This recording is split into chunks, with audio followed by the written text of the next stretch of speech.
Yo, what's up everybody? Welcome back to Kimi ga Nozomu Eien. And it's going to be really quite interesting today because I kind of get the impression that we are reading lots of little things about lots of topics. At the moment, we're kind of seeing Takayuki's situation, Akane's situation, and also in general, we are just maybe seeing some more of Mitsuki's situation. So we've got a lot of points of view going on, and I am quite excited to see more of Akane's character, and it was quite surprising to learn about potential feelings she had for Takayuki, so obviously I want to get more on that. Let's see what we get to read today. I hope today's going to be fun. God, I love this background, by the way, can I just mention? I will always really credit this game for its visuals. I think they've done a brilliant job, to be honest, and considering this game first released in around, I think it was 2001 it first released in? Seriously impressive stuff. Akane! Oh my god, who's this? Is this Chizuru? I don't recognise the voice. Akane! It is Chizuru, okay. 千鶴どうしたの？携帯電話開いたり閉じたり壊れちゃうよ。Oh my god, that's hilarious. To think about the fact that before phones were ridiculously engineered, this was a problem. I think that's funny. You know what? I need to charge my phone. Thank you, Chizuru, for reminding me. There we go. Chizuru is a lifesaver. Whenever somebody says playing visual novels is not productive, look at what has just happened. And tell me you can... I know what I'm saying is ridiculous. I'm not even going to finish my sentence because of how ridiculous it is. Anyway. そうだね。元気ないじゃない。なんかあったの？ But the thing is, I'm going to use my phone for school tomorrow, and if Chizuru hadn't reminded me to have charged it, then it may have died through the middle of the day.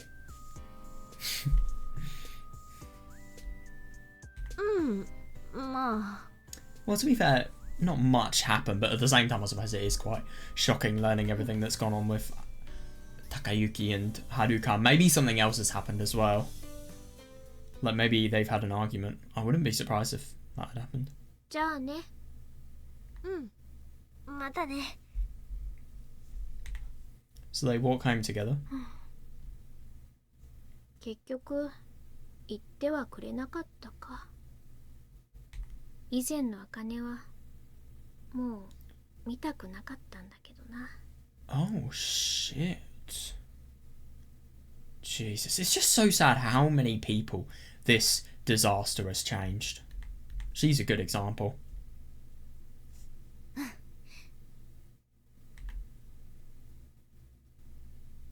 She looks quite disturbed. 私、鈴宮と申しますが。 Who's she calling? Is it Takayuki or?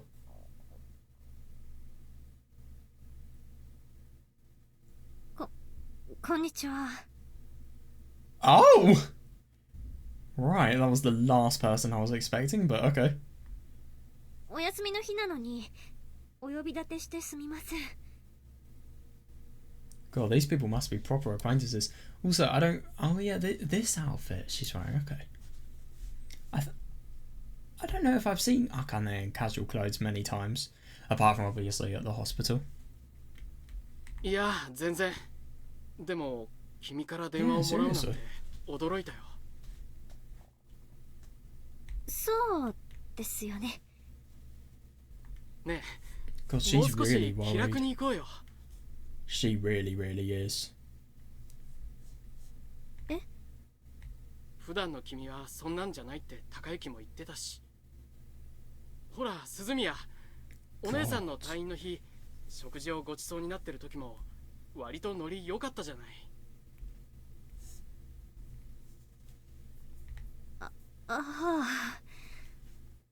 けど、番号交換しといてよかったでしょ。 Oh yeah, totally, yeah. Yeah, you should. I suppose that's always a nice thing about taking numbers from somebody. If you're ever in a troubled situation, you can call them and hope for help. よかったかどうかは。Oh. そうか。じゃあ早速本題に入ろう。高之とお姉さんのことで話があるって言ったっけ？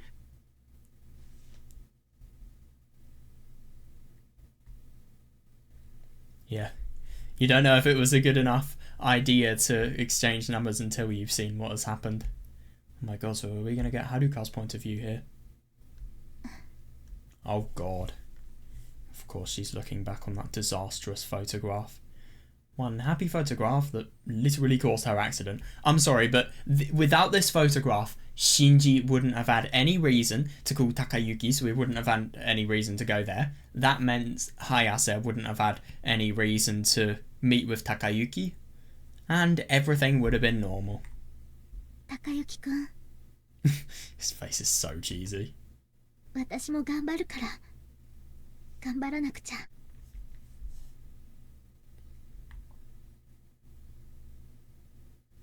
What's she going to do? Or is she talking about exams? しんどー。今日はなぜかお客さん切れませんね。最近こういうこと多いよね。多いですよね。Why are they talking? Why are they talking so slowly? It's hilarious. What the fuck? What happened? の時に休みよってクソ虫。まあまあお二人ともなるみくんもこれまでの統計的に Statistically. 少ない日を選んで休んでいるのですから。 I thought hospitality was very, very unpredictable.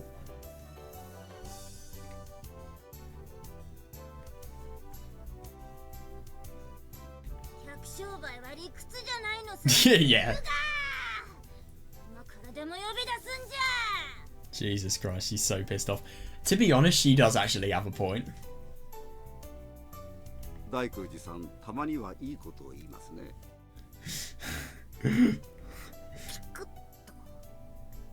しかし今日、なるみくんはどこかの会社の面接らしいですから、そっとしておいてあげましょう。Yeah, fair enough. Because people actually have lives outside the workplace. How? 店長、今さらりとひどいことって。面接。高之さん、ここを辞めちゃうんですか？ Yeah, it's hard to believe. He might. I mean, 就職が決まればそうなります。 oh my god, he looks so cheesy. I like that Takayuki has had sprites that have been added to the third chapter. I'm just a little bit annoyed we're only just seeing them now, if I'm going to be honest.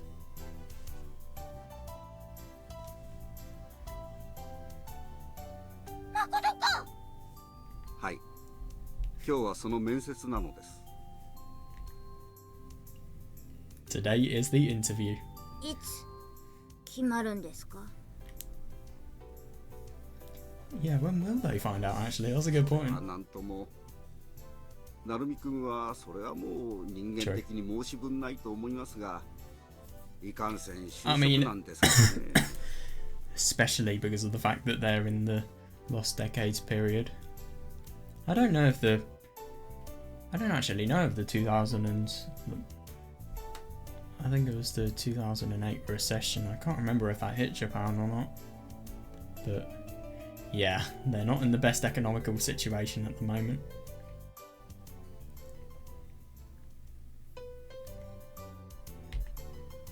They're probably just starting to see the demographical changes of the future here.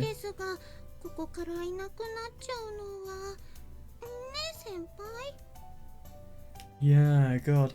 Mayu obviously feels sad. I wonder what she's going to think. It's definitely going to be different if she doesn't have somebody to get annoyed at every single shift. Or nearly every single shift.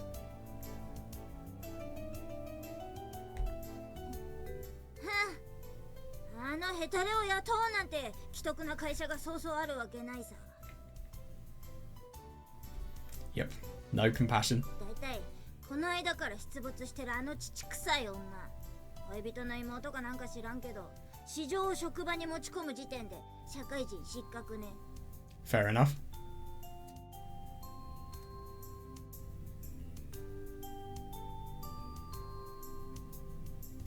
Ah yes, Akane is Hayase's sister. Because I think that Ayu... Wait, no. Daikuji does know that Takayuki and Hayase broke up, so I think she might actually know that Haruka is the lover. Wait, no. No, yeah.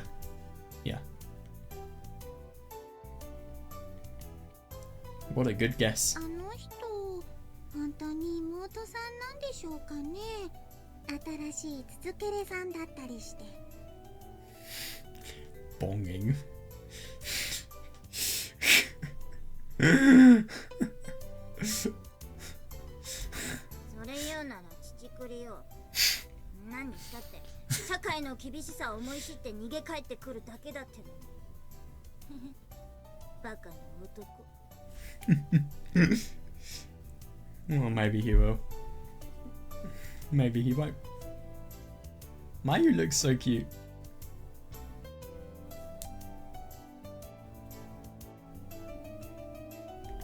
ですが、人には難しいと分かっていてもやらなければならない時があるものです。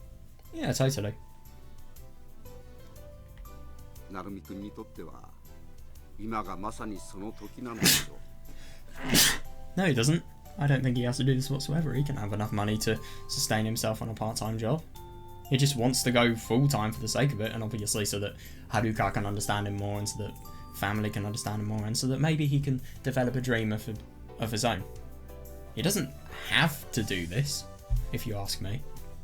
But obviously he feels as if he has to. 大空寺さんもこういう時ばかりはもう少し素直に気持ちを向けてあげてはどうですか。何言うさ店長。私はいつでも素直全開さ。全開すぎて困るくらいだってばさ。 Yeah, sure thing.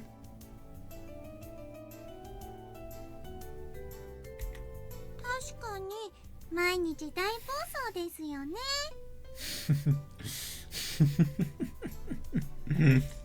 そうさ。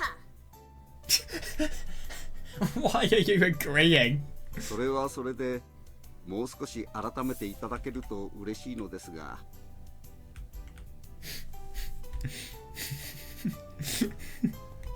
何しろなるみくんがいなくなるとストッパー不在になって手の打ちようが。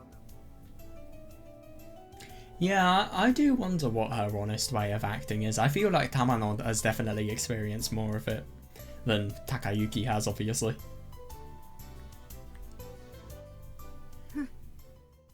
うまくいきっこないわよ。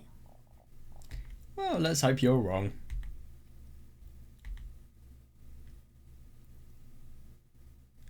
私何してるんだろう。 Is this Sky Temple? I'd assume it is. I wonder. So, obviously she's had a conversation with Shinji. She feels really quite desperate, but I wonder what's going to happen after. I don't know what page display speed means, but I'm going to turn this up. See if that maybe makes the transitions quicker. They're just a bit slow.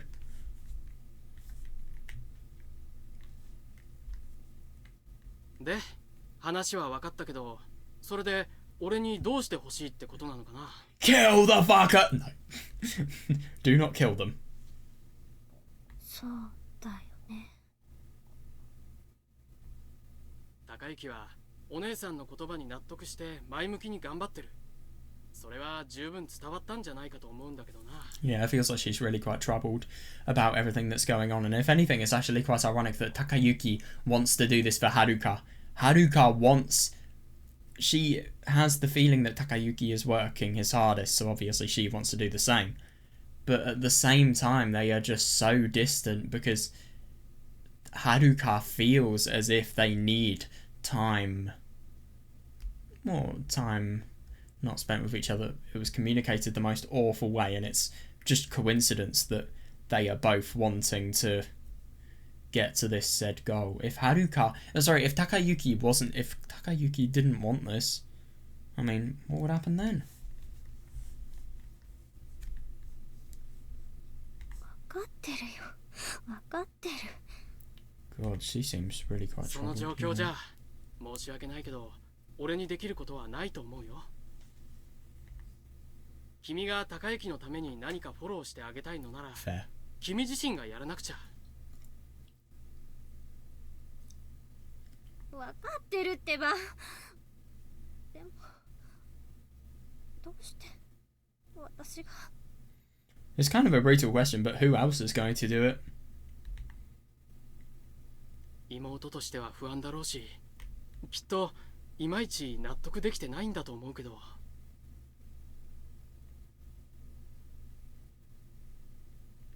そうだよ。納得できないよ。できない。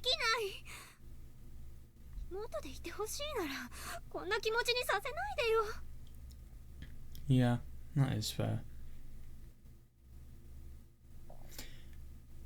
I just find it really quite interesting that she cares this much about Takayuki.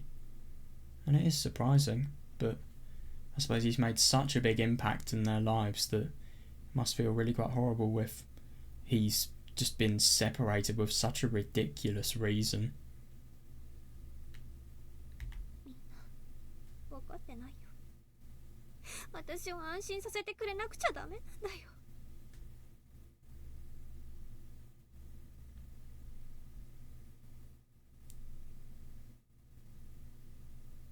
私に頼っちゃダメなんだよ。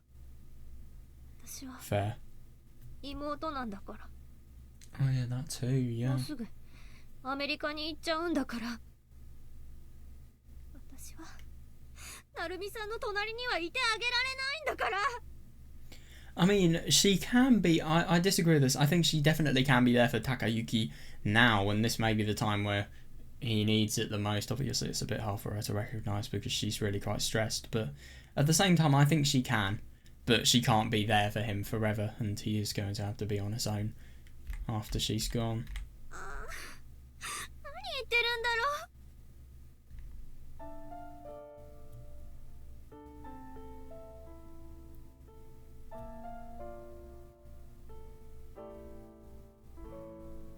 Yeah. No, fair enough. なるみさん。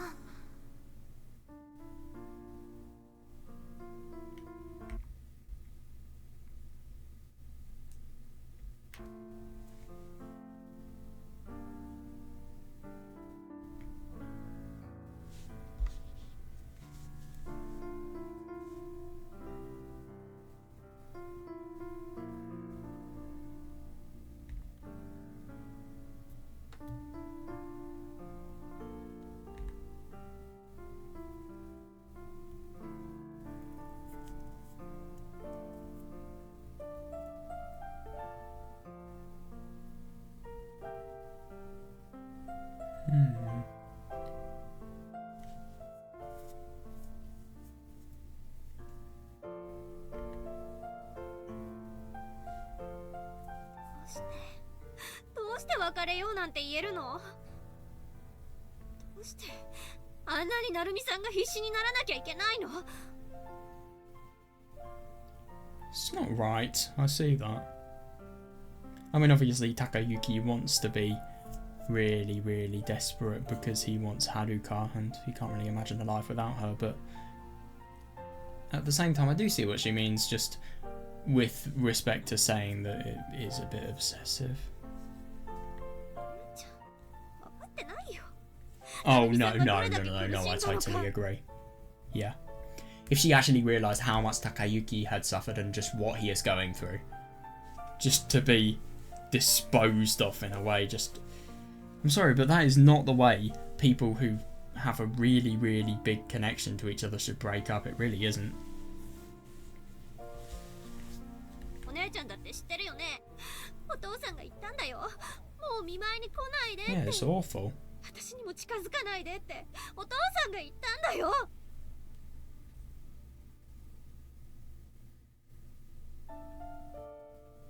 just because of how much he was すごく苦しかっ suffering. たと思う。 I agree. 支えようとした美月先輩の気持ちが今ならわかる気がする。 I totally agree, yeah. I find it interesting that she is... I feel like she's understanding Mitsuki the more this happens, really, yeah. ひどいこといっぱい言った。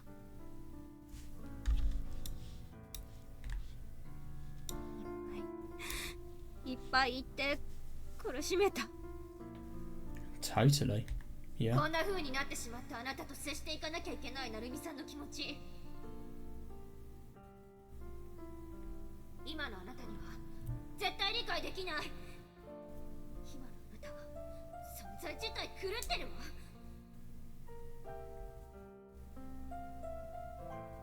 言いたいこと言いたいだけ言って本当のこと何も知らずに傷つけるだけ傷つけて、美さんにも平さんにもいっぱい迷惑かけて、私だけが悪いの？違うよね。私たちが悪いんでしょ。お父さんもお母さんもお姉ちゃんも私も。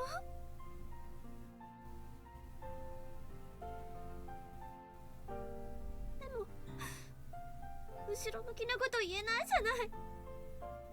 美月先輩はもういないんだから。 Yeah, totally, yeah. 私たちがその思いを I 全 see 部 that. 背負うべきでしょ。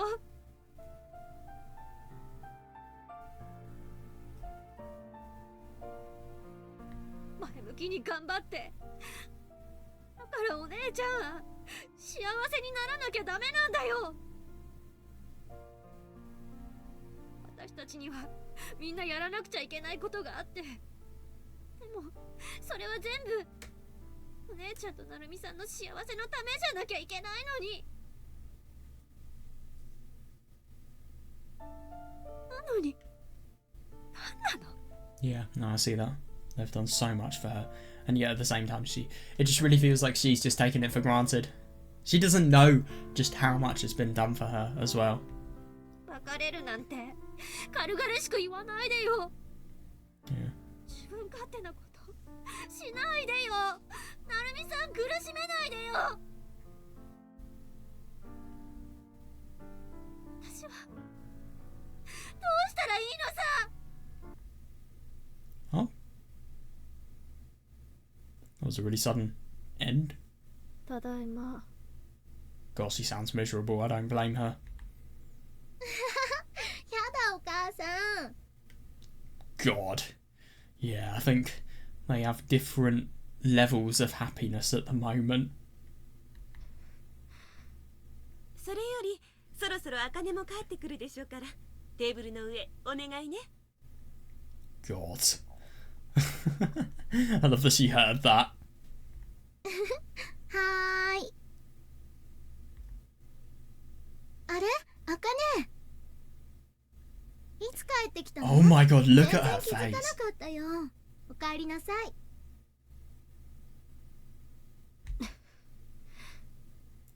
God. I don't blame her at all for being angry at Haruka, but at the same time, I mean, I get that she did have her reason, which was a bit ridiculous, but at the same time, you are kind of intruding. They are really intruding into her relationship with Takayuki. Ultimately, it's their relationship, their decision. She shouldn't feel as if she has the power. Sorry, she shouldn't be made to feel as if she has to be in this relationship, which I kind of get the impression that, I mean, yeah, sure, they've done a lot for each other, but at the same time, does that mean anything? あらあら、茜お帰りなさい。お父さん今日遅くなるそうだから先にいただきましょう。着替えてらっしゃい。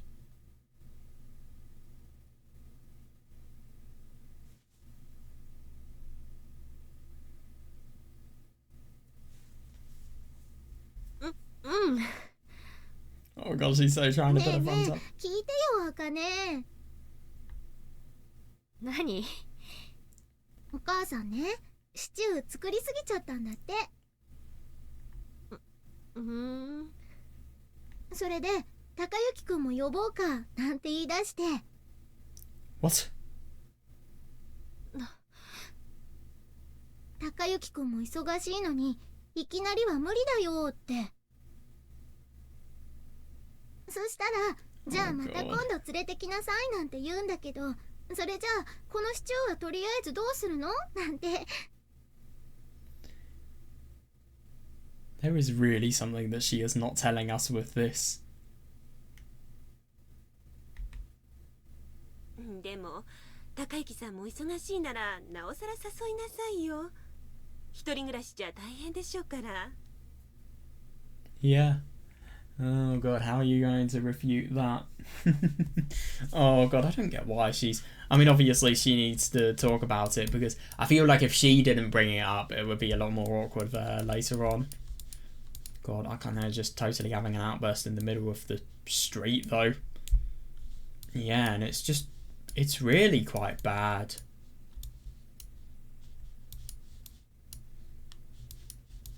Yeah, she...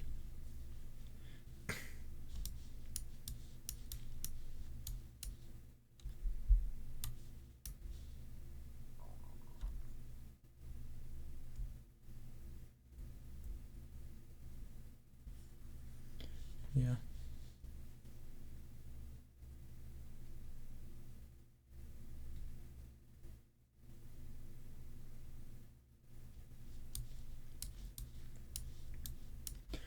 Yeah, she will be, so she can't be a person who is relied on.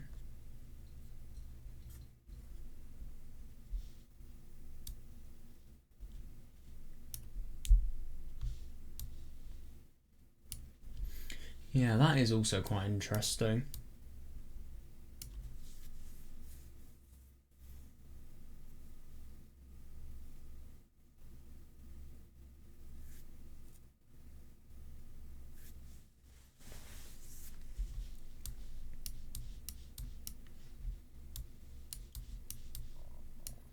Yeah, and I kind of see that in a way, no matter what you do, the fact that there is a said result that has happened means there's no consolation. There's no what ifs, nothing matters. The only thing is the conclusion matters, not what could have happened.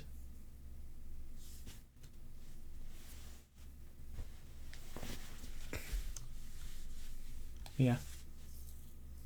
Yeah, and she feels a lot of guilt about it as well.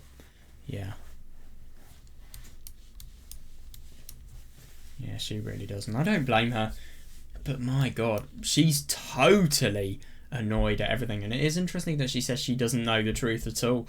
But that is because of the fact that she had such a lack of understanding for Takayuki. And I remember her. She was a fucking arsehole. I mean, I can see what she's saying now. But at the same time, I think she's being a bit too invasive. And secondly, no, I think her anger is perfectly reasonable. But at the same time, she feels way more hopeless. And I feel like she's giving in more to anger than actually solving the situation.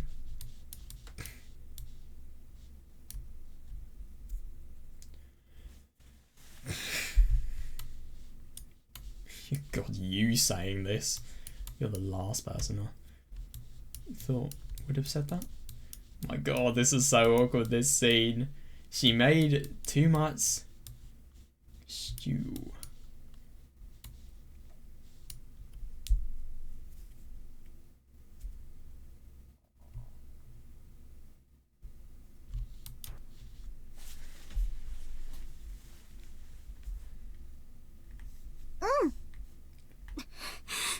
Yeah, but the only thing is, I mean, she's just plain lying. What is Akane going to say? Okay! She said it directly! Oh my god, this is going to be entertaining. Oh, I've got to... そんなこと言う気なんか全然ないくせに。そんなに都合悪いんだ。私たちに本当のこと知られるのが。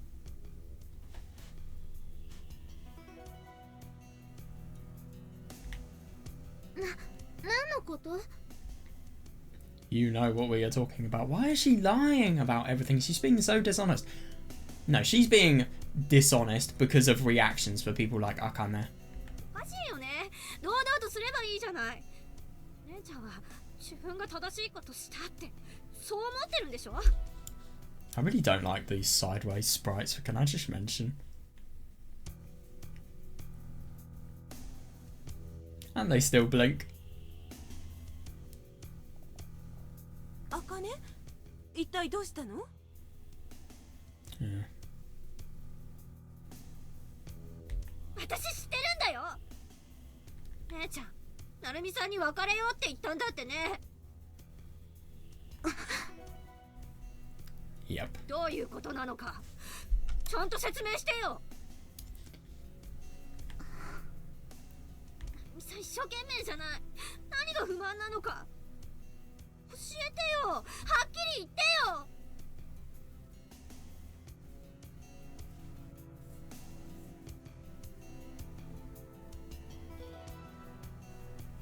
あかね、お夕飯前よ。およしなさい。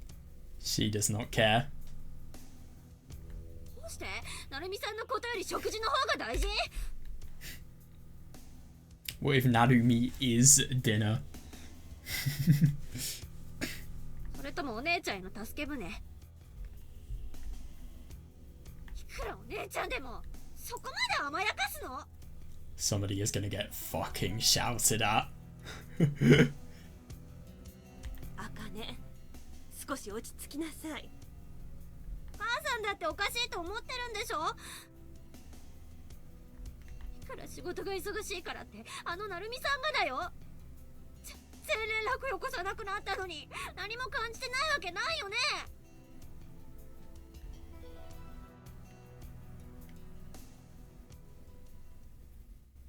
それは That's true. お母さんは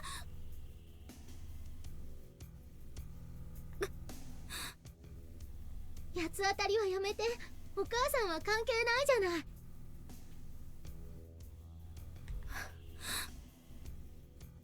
これは私と高之くんの2人の問題なんだから。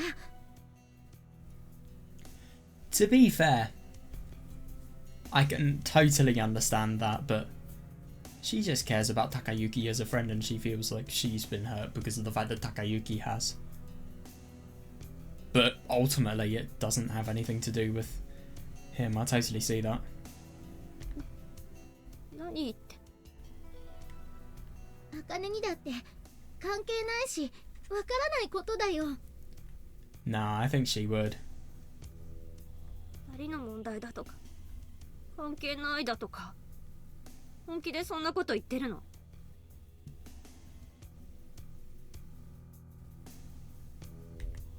なるみさんがどうして誰のせいでどれだけ苦しんだか知ってて Jesus そんなことが Christ. 言えるよね。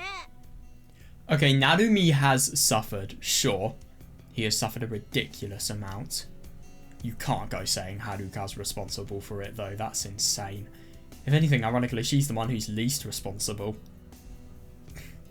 But like what Akiyo was saying, the fucking shitty driver who drove into her is more responsible than anybody that we know.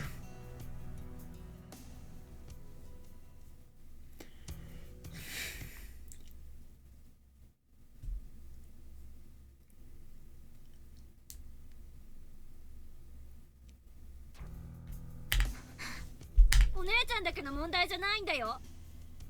なのにどうしてそんな勝手なこと言えるの？ But to be fair, I mean, at the end of the day, it is her relationship. She should be the one who should decide how to control it. なるみさんは一生懸命前向きに頑張ってるんだよ。私はそれを認めてるよ。 Yeah. すごいと思うよ。あんなに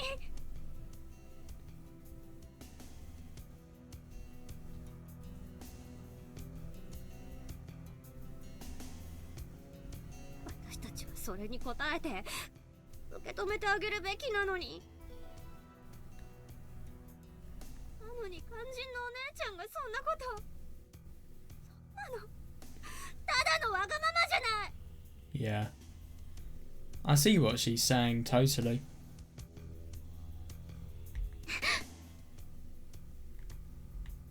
みさんが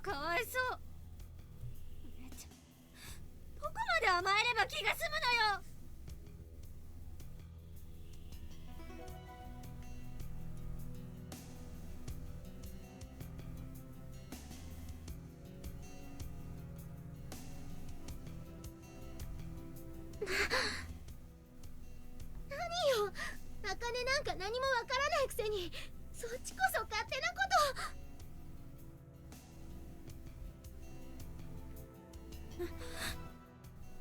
と。To be honest, I can kind of see that. I mean, we know as much as Akane, so I don't actually know the true reason as to why she is saying this. Haruka? Oh, Jesus, what the fuck happened? Haruka? しっかりして、Haruka! Haruka! Oh. Right. Somebody's in trouble. God. That was a really surprising end. Now it's too fast if you ask me. Go 25. Oh my god. That was a really surprising end. Jesus Christ, you can see how worried 6 she is. Kaoru. Yeah. That is very, very tricky. God. Surprising to see Haruka get provocative like this, but yeah. She passed out. I think just because of how stressful it was, not only to have her relationship be commented about, but also to see her sister that stressed.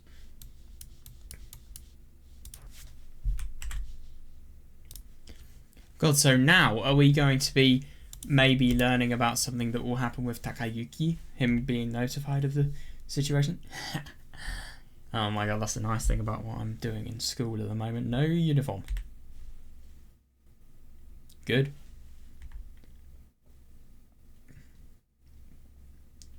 Two interviews, goddamn.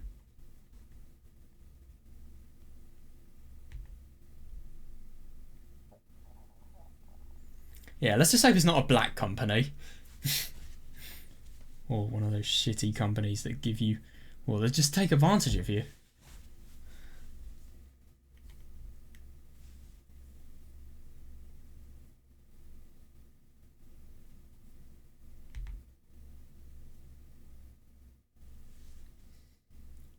I mean, yeah, sure, you could think that, but there is such a thing called bias.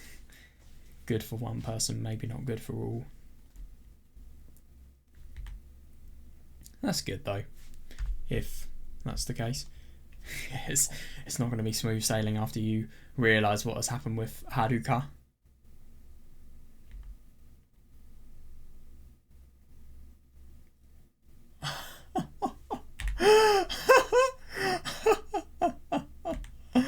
Oh my god. Oh god.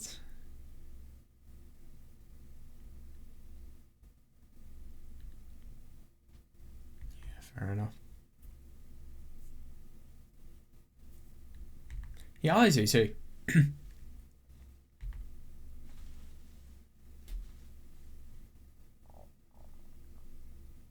Let's just hope you get accepted into the interview then.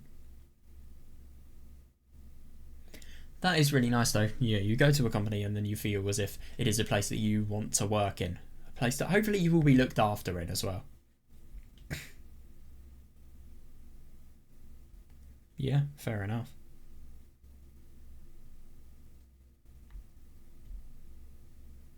Good.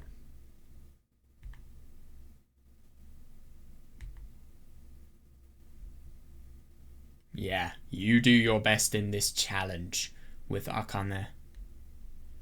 Oh god, I wonder what's going to happen. And I do wonder if they're ever going to have a relationship that's repaired. Imagine if Haruka has just totally destroyed the chances of a relationship.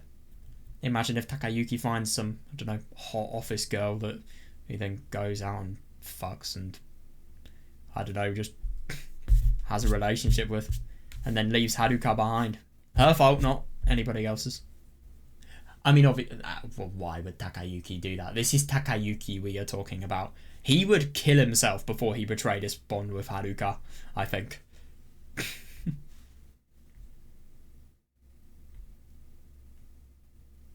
Oh god. Help me, I'm fucking dying! はるか大丈夫？はるか Jesus, let's not hope she's not going to go back to the hospital again. I mean, I think it's just a stress-induced... I don't know, it's stress-induced and I think her body is just totally shut down. She probably really doesn't perform well in stress. はるか Jesus, this is really unpleasant. What's Akane doing? 大丈夫。 Oh, she's just standing there in shock. Oh my god. So it's a phone call that is wrong. It's really deceptive because it kind of makes you feel like the choice in visuals, it kind of makes you feel as if Takayuki has just tried to go to Suzumiya's.「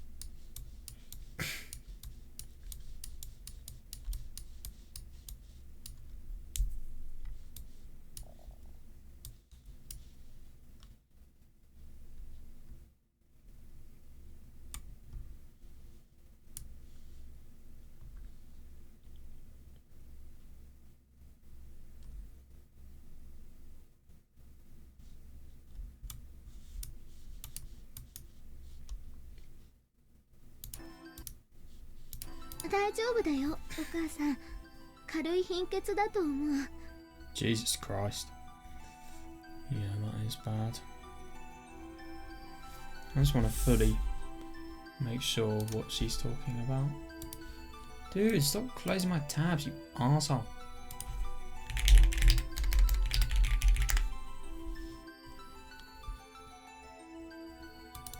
Oh, so not enough healthy red blood cells or hemoglobin to carry oxygen to the body's tissues. Okay.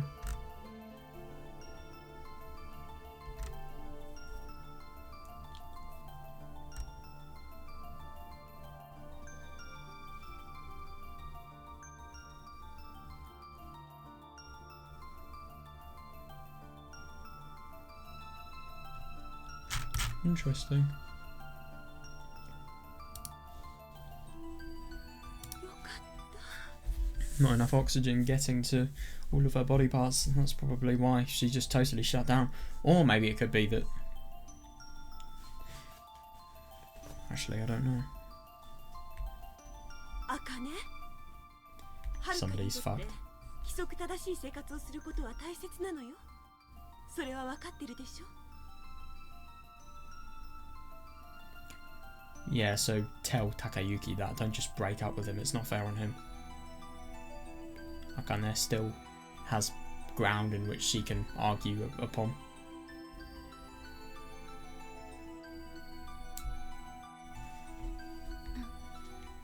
だから食事は大事。ね。その話は後にできない？ God. She probably has so many emotions and so many things she wants to talk about, but she has to prioritize Haruka. Of course you do. So that's because she hasn't eaten.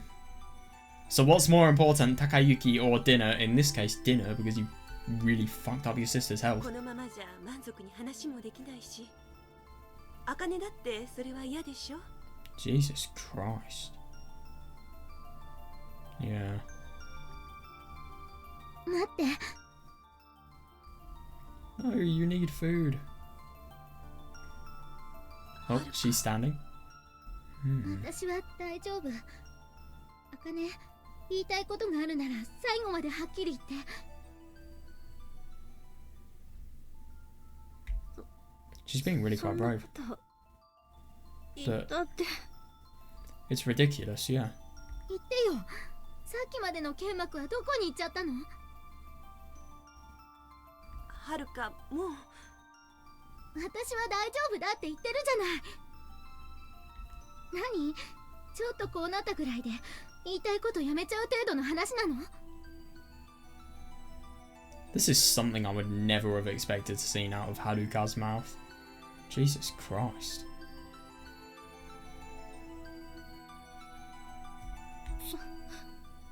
そんなことはないけど。 Well, it's totally reasonable. She's your sister and she wants to prioritize... Akane wants to prioritize Haruka eating the food that she needs. じゃあ言って、つまらない同情なんかいらないわよ。何よそれ。同情なんかいらないって。何それ。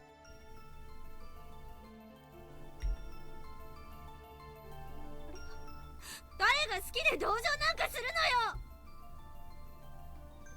のよ。 Yeah, fair enough.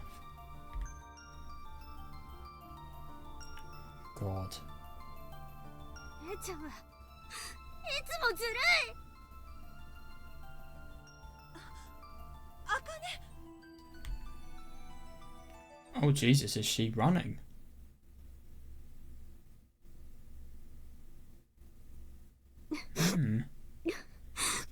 Oh God, she is. Yeah, she's finding this all really hard to cope with, and I think it's just that case where it just gets way too much. I don't blame her. It's perfectly reasonable. I think Haruka's actually being quite... I mean, it's just the most unproductive discussion ever. You just say that you're mad. Haruka doesn't say anything. No compromises, no nothing. It's just an argument and nothing gets resolved. Absolutely nothing. And as a result of that, she's here in the street crying and really upset because she just doesn't want to go home. I wonder what's going to happen. Maybe she's going to go to Takayuki's. I just hear why. Oh my god, it's Kosuke. God. どうしたの？一体。小月先生。 I think this might be where she lives. I don't know. 何かあった Near の？ where she lives. 事故じゃないようだけど、痴漢とか。Jesus Christ! Oh, God. I'm sorry, but out of everything she could have said.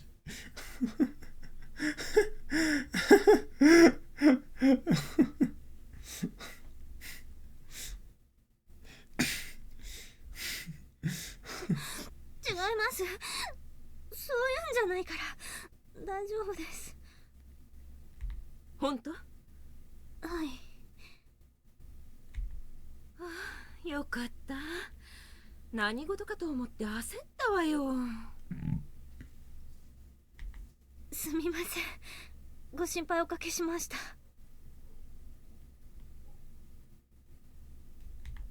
声かけようと思って通り過ぎざまに見たら泣いてるじゃない？ Yeah, fair enough. I mean, you just have to go and help her. I see that, especially considering how much she cares about her. 訳ありだと思って一度は通り過ぎたんだけど、その訳がほら何かの被害に遭ったなんてことだったら大変だし。 Jesus Christ. You know, there are some times where I don't think you should be honest.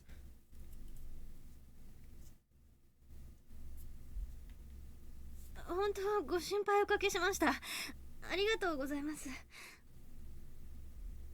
Because she's having to be mature instead of saying just fuck off.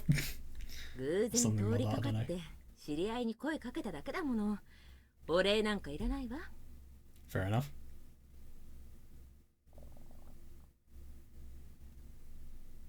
先生、こんなところに用事があるんですか？ Yeah, she's doing No, I'm just kidding.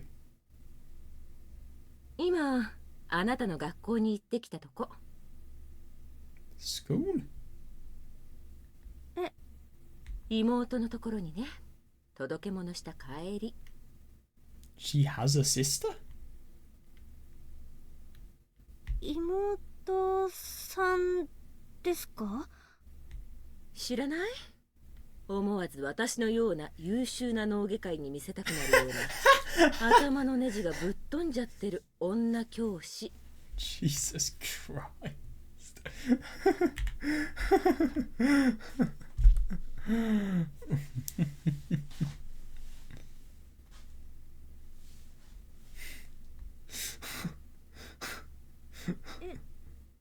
え、まさか小月優子先生ですか？ Akane clearly knows this そう person. 何の因果かあなたの担任よね、確か。私の末の It's 妹なの。 hilarious.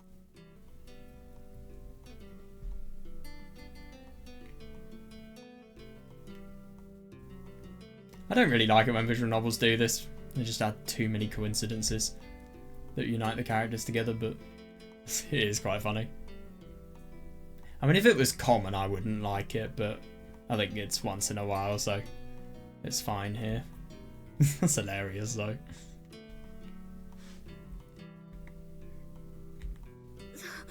そうだったんですか。全然気づきませんでした。 I think it's interesting what Kozuki is doing. She's appearing that she really doesn't give a fuck and that nothing's important and that she's not going to do anything about the situation. But I think by totally distracting the focus from the situation, she's actually able to make Akane think of different things and distract herself from the issue, make her feel better as a result. It's really quite nice what she's doing. まあ、あれで私が思い浮かばれてもちょっと複雑な心境だけど、言ったことなかったわよね。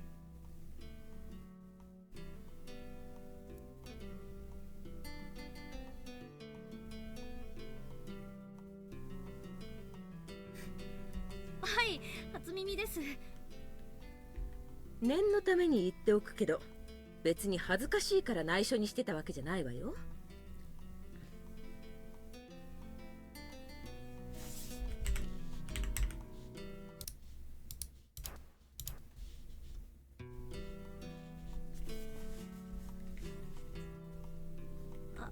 ああ。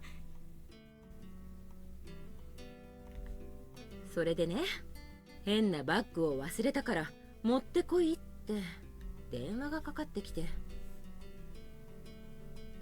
今日なんか私昨日からの夜勤に加えて数時間前まで残業だったのよ。 Oh, fuck's やっ sake. と帰宅できたと思ったらお使い。 Jesus 人 Christ. 使い荒いわよね、まったく。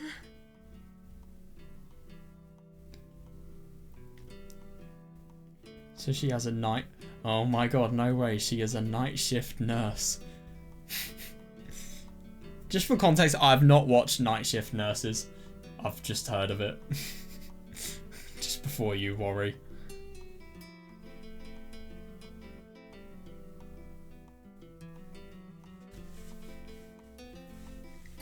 Yeah, that's awful. 大切な服が入ってるとか言ってたけど、どうせろくでもないコスプレ衣装に決まってるのよ。あの子、そういう変な服山のように持ってるから。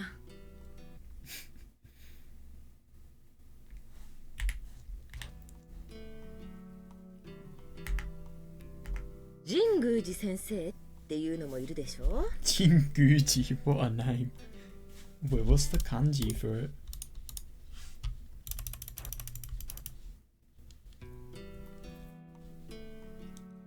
Oh. Right, that was not what I was expecting. Jin. Gotta love it. I've seen this kanji in a million names. And I've seen this. So if you played Tsubahibi, Mamiya, and then Tsukasa, that's Tsukasa's kanji. That's hilarious. I don't know what Tsukasa's kanji and also the one of the kanji and the Mamiya surname, I don't know what they mean, which is a bit of a shame. I should learn it. はい。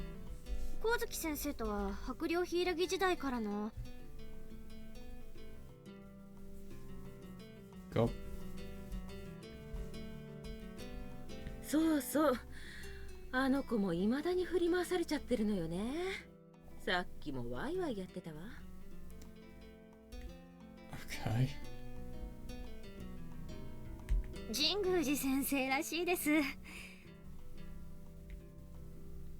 ちょっとは元気出たみたいね。あ、それにしてもあなたでも泣きながら街を歩くなんてことするのね。 Yeah, fair enough. Everybody. Well. Yeah. Can't say I've done it myself, but It's because I don't live in the city. 私がそういうことしたらおかしいですか？ Can I just mention that... Wait, so let me just... Does she need to deliver it to the school? Yes, she said she was coming from school to deliver the bag. Oh my god. So they're at school. Motoko is getting a bag full of cosplay accessories. Yeah, I'll see it when I believe it. And they're at school. What are those what is in that bag? That's my question. And Akane just not even not even batting an eyelid as well. I think that's funny. 邪魔しちゃったんなら謝るわ。すみません。もし家に帰るのなら送って Don't いく get け in ど。 her car. いえ、実はその家から飛び出してきたので。どこに行こうとしてたの？ Isn't it interesting that she is doing anything but asking her what's happening? Yeah, but she's just totally diverting the focus. And, I mean... Yeah, this as well. 考えてませんでした。だったらちょっと付き合わない？ What? え？このまま帰るのも尺だから外出たついでにドライブでもしようかと思っていたのよ。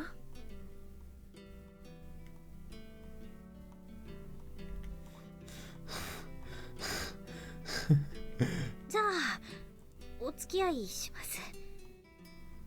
You deserve everything that is incoming. Because you have made that decision. Oh my god, it's the code of conduct in life. Thou must not go in Kozuki's car because it's fucking unsafe. This is gonna be fun.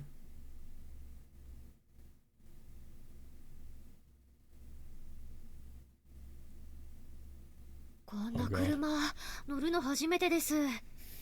この車ね、妹に勧められて買ったのよ。How fucking rich are these people? Seriously. え？ああ、確かに優子先生も変わった車乗ってますよね。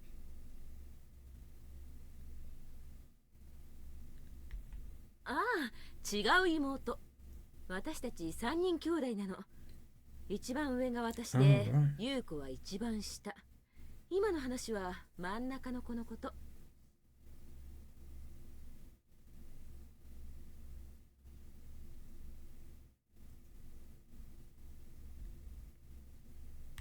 ああ、そうなんですか。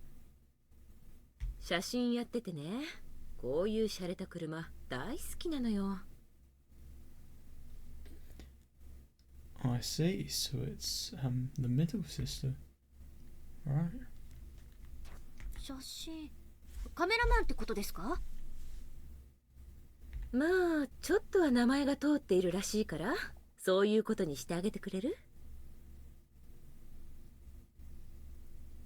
ああ。She could probably afford this car for Motoko. でもこの車扱いにくくてね。Yeah, I think I can tell with the fact that it looks like I'm gonna get a fucking seizure. 車高が低すぎていっつもするし、車幅は広いわ後ろは見えないわであちこちぶつけたりして、もうボコボコよ。There are some cars that are not very practical for general usage, i.e. this one. Must be very fun going on motorways, but still.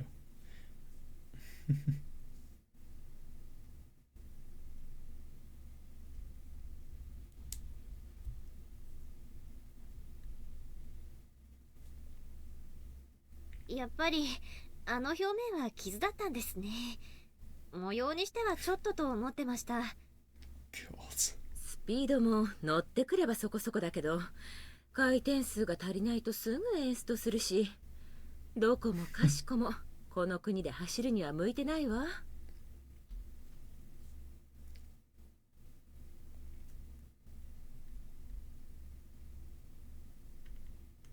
どこの車なんですか？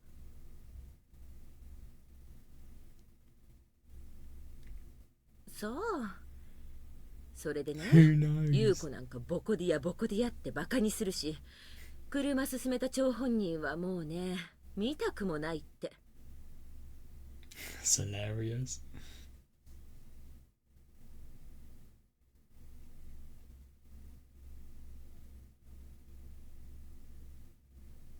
まったくひどい話よね。ボコってボコボコのボコですよね。そう。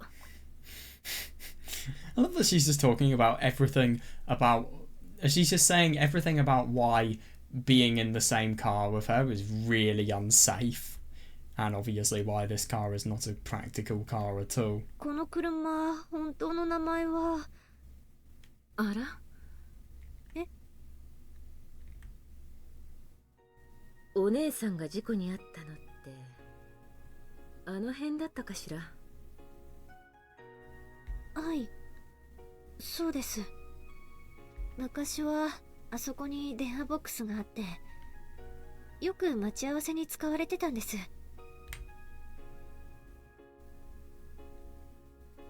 そう。じゃああの車止め Oh, も totally. 事故 Yeah. の後にできたのかしらね。そうですね。姉の事故がきっかけであそこは安全になりました。So that no other people's lives could be ruined.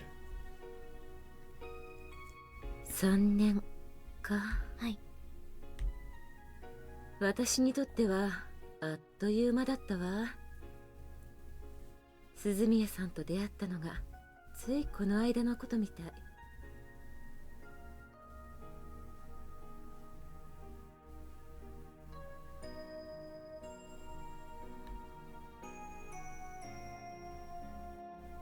そうですか。私にとってはどうなんだろう。I feel like if I was in a situation like this, it would have passed so quickly that I wouldn't have been keeping track of time. I feel like that must be the case for Takayuki as well. There's so many other things to worry about that the progression of time really isn't important to him. でもそうね、あなたを見ると時間ってものをすごく感じるわ。感じてたの方がいいかな。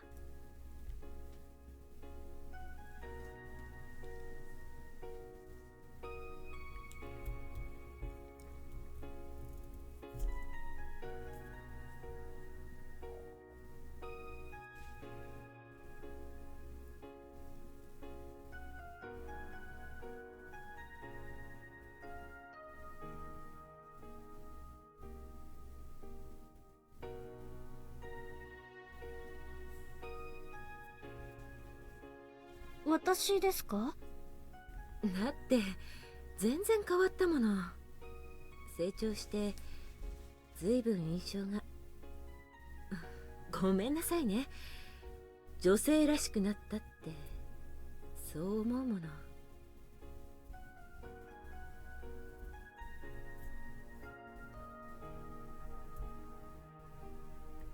見かけだけですよ。私なんて全然子供です。さっきだって感情に任せて姉さんに怒りをぶつけちゃったし。 Yeah, to be honest, I can see why she's mad, of course, but it would have been a lot nicer just to solve this as a civil conversation. And obviously she is being intrusive, you can't deny it.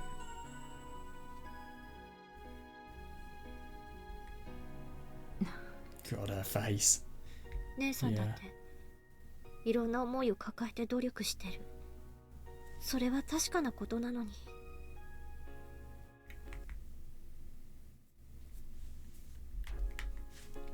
でもどうしても我慢できなかった。 Red to green, right. I don't blame her whatsoever. And she has been trying to bottle her emotions up for 3 years, and especially when Haruka was really quite vulnerable to anything because of I suppose just because of the fact that oh yeah, shit, I've just got to do one thing.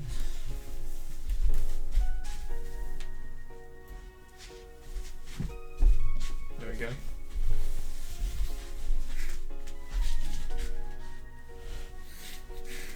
Anyway, I forgot what I was saying. I don't really care anyway. Let's just read on. 私はまだまだ子供です。でも、 I do too, yeah. 姉さんだっておかしいと思う。 What she does is really assuming that Takayuki is actually going to want to go back to Haruka. Obviously he will because he's Takayuki, but what if he maybe finds someone else? What if he thinks that what Haruka has done is totally wrong, like any normal person would? I mean, he doesn't. If anything, he only sees the good in it.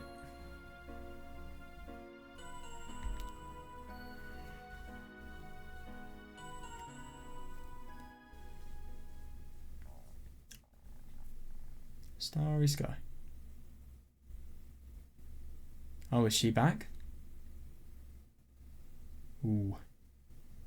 お母さん、何？私わがままなのかな。 Yeah, I really do wonder what she's going to say. It's such a hard question if your kid asks you this. I mean, obviously you don't want to hurt them, but at the same time, sometimes the truth is painful. And if I'm going to be honest, I do think she has been selfish here. I think I agree with Akane in what she thinks, but I don't agree with how she delivered it. いつもずるいってどういう意味なのかな。 What can I just mention? The choice of height for these characters. I mean, just follow Haruka's gaze, and then I think you'll see what I mean.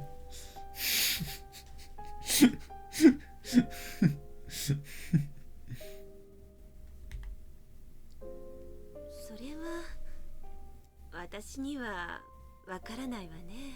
Well, she doesn't really have much information. She probably knew that she probably noticed that something was up, but she doesn't know what's actually gone on. そう。でも、わがままかどうかと聞かれたら、私はそうは思わないわよ。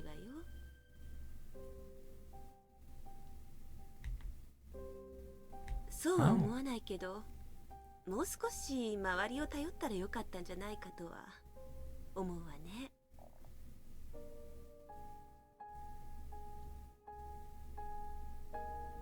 高之さんとのこと、同じ結果になっていたとしても。Yeah, it's interesting. 相談してもらっていたら、こんな風にはならなかったかもしれないわね。どれだけ力になってあげられたかはわからないけど。それはごめんなさいね。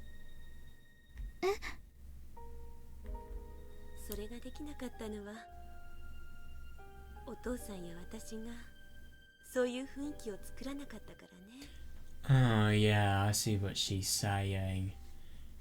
Yeah, she had a troubling situation, and yet at the same time she didn't go to the people who love her the most. Well, some of the people who love her the most, i.e. parents. Yeah. そういうわけじゃ。あなたの体のことがね、やっぱり心配だったのよ。Totally, yeah. やっとお家に戻ってきたんだもの。あなたの好きにさせてあげたい気持ちもあったし。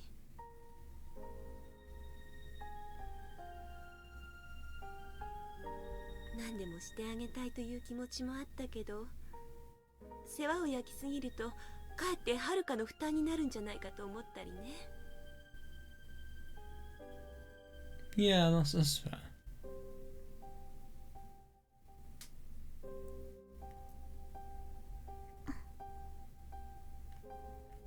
きっと茜にもそういうところがあったんじゃないかしら。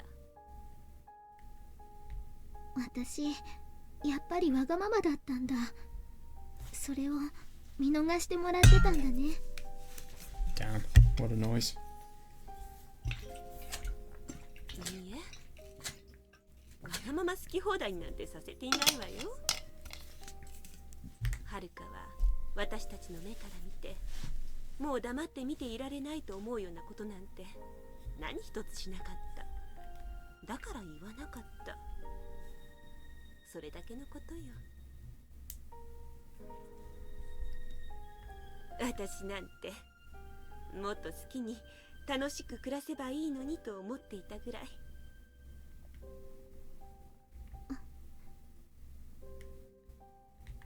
勉強なんかいいじゃない。毎日遊び歩いていればいい。はるかの行きたいところならいくらでも連れて行ってあげよう。そう思ってたわ。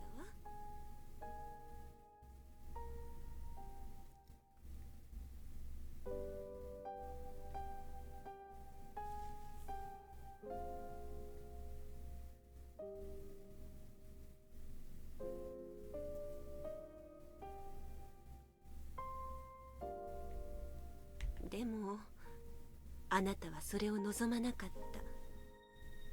自分で失ってしまった夢を、時間を1秒でも早く取り戻そうとして頑張った。どこがわがままなの？でもそうね、強いて言えば体がまだ本調子じゃないことを自覚してほしかった。そのぐらいかしら。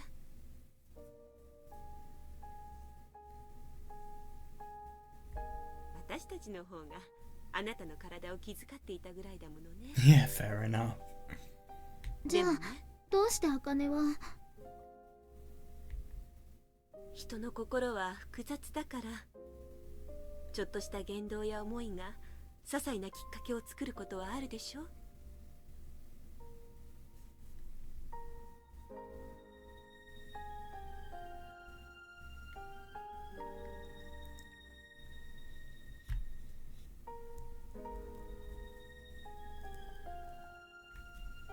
具体的に何と聞かれてもわからないような、後になって考えてもどうしてあの時って思うような、そういう小さなもの。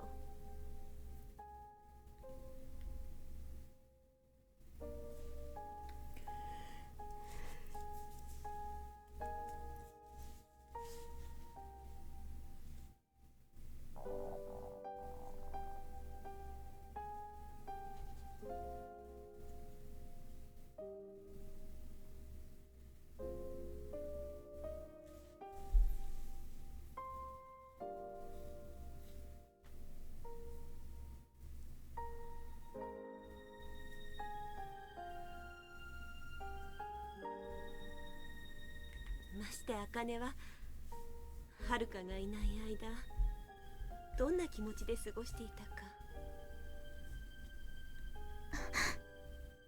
お父さんが言っていたでしょ、高之さんをあなたから遠ざけなければならなかった理由。その中に茜のことがあったでしょ。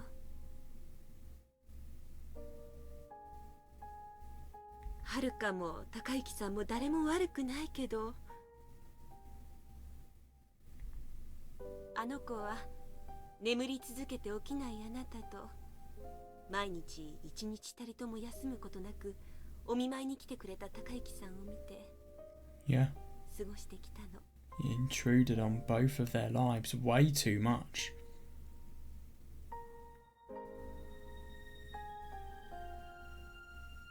あの子の中にはその時芽生えた何か大きな思いがあって、きっとそれを通してあなたを見ているのよ。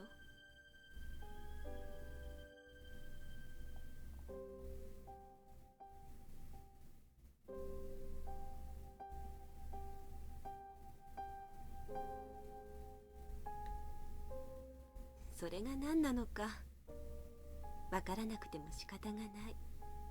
私だってわからないし、ことさら気遣うことでもないと思う。だけど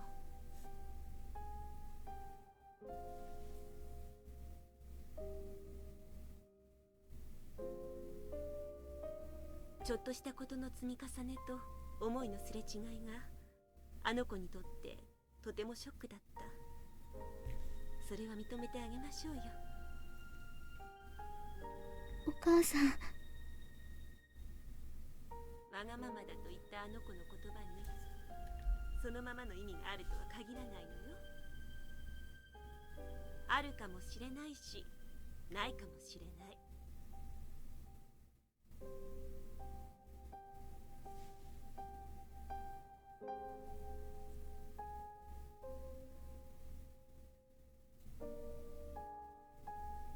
それを気にするんじゃなくってあの子の気持ちそのものを考えてあげないと。できる？うん。よかった。じゃあ次ははるかのお話聞かせてもらえる？ Yeah, this is gonna be interesting.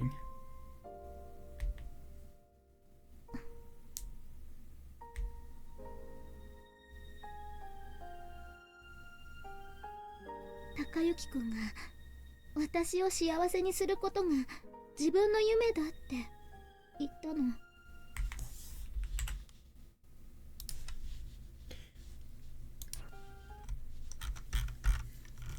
See if we can unpack just a bit of this conversation because it's really quite interesting.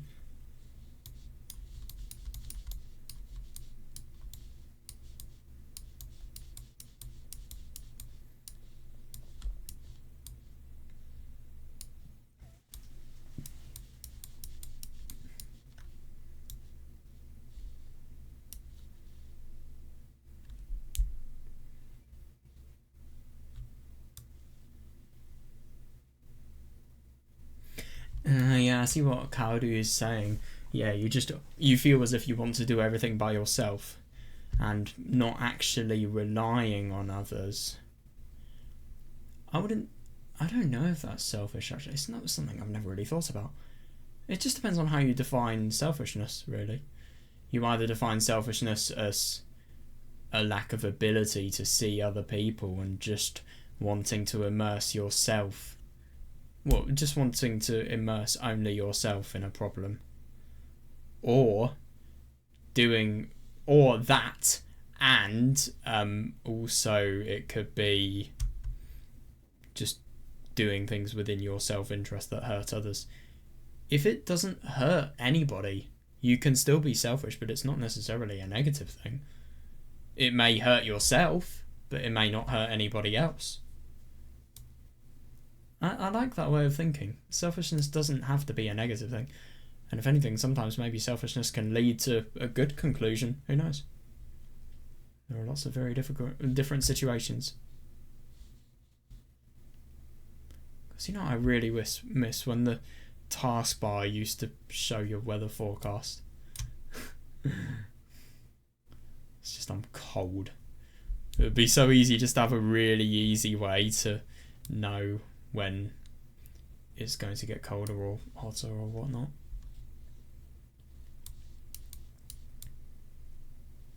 Yeah, rely on him. He's your boyfriend.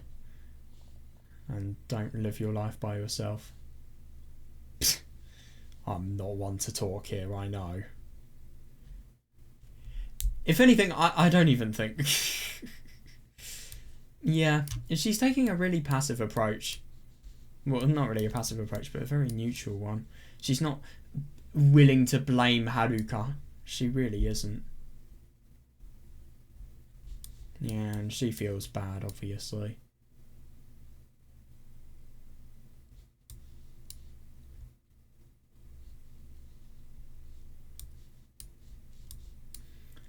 Yeah, but I see that the parents made her want... They probably feel they made Haruka able to do whatever she wants, so as a result of that, she hasn't really... No, she's just felt as if the parents have done too good for her, so she hasn't wanted to burden the parents.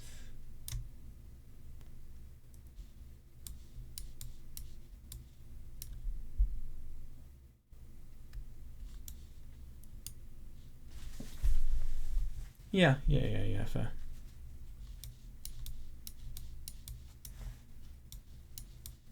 Yeah.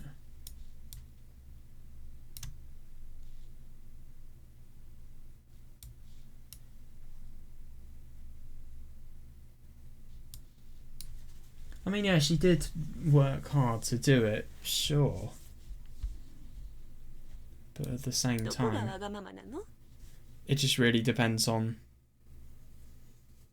if it impacts anybody else apart from you.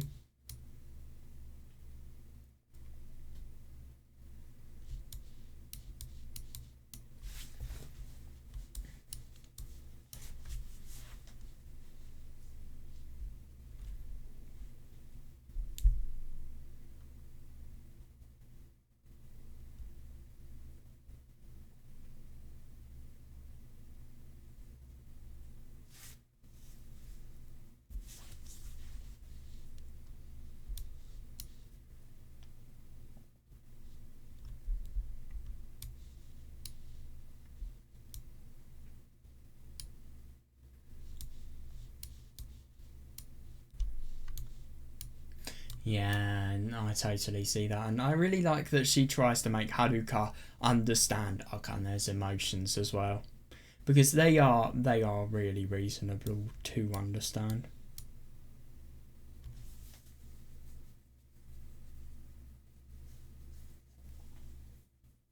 Yeah, they did though, yeah.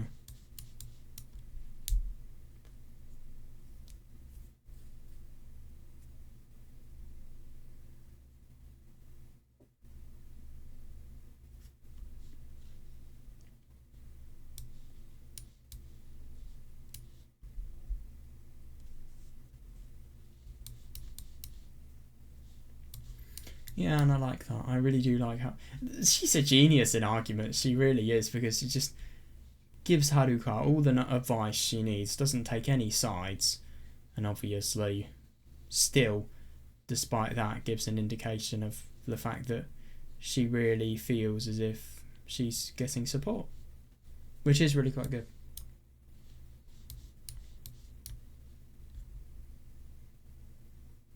Yeah, I like that. So rather than worrying about what she said, just worry about her feelings and worry about how Akane is actually getting on.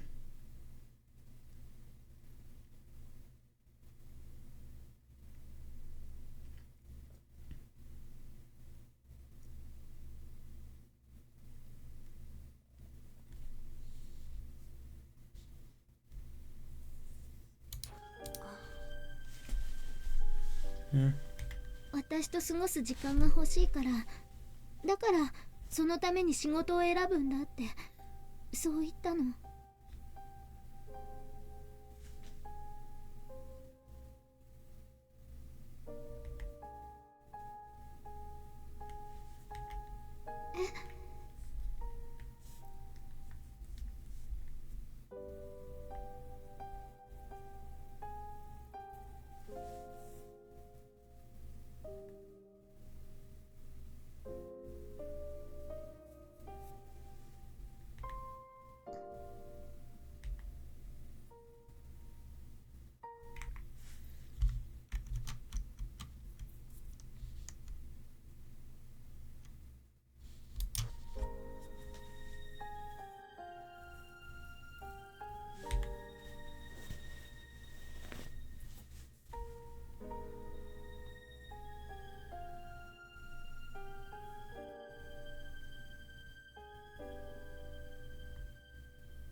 And if I'm going to be honest, I mean, I do understand what Takayuki's saying.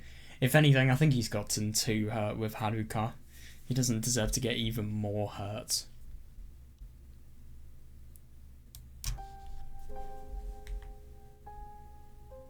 私のために。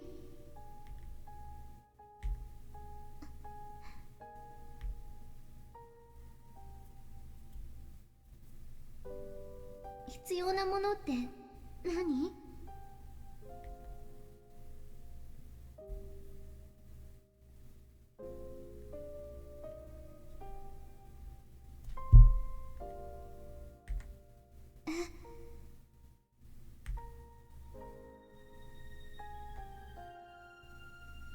私が事故に遭って眠っている間、高之くんがどんな風に過ごしていたのか聞いて、私正直どうしていいのかわからなくなった。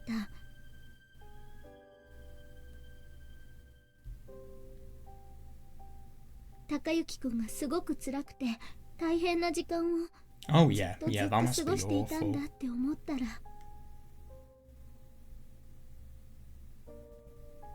私だけが夢を追いかけて頑張っていられるのはおかしいと思った。 Yeah, no, I see that. He's been held back so much because of Haruka, let's be honest.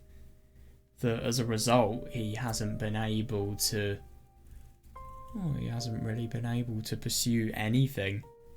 So as a result of that, he needs... And obviously his goals in life and his purpose for living, it just feels like they've totally been nullified. I don't actually know if nullified is a word or if I've just played Toho 8 too much. Yeah, it is. Yeah. Nullified is a word. That's cool.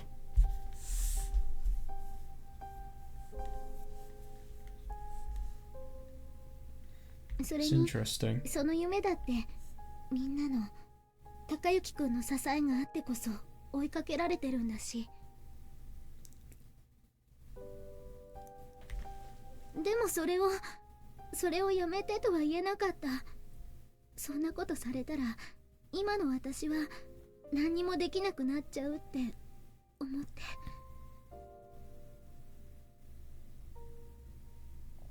そういうこと思うの良くないって思ったけど、でも思っちゃったから。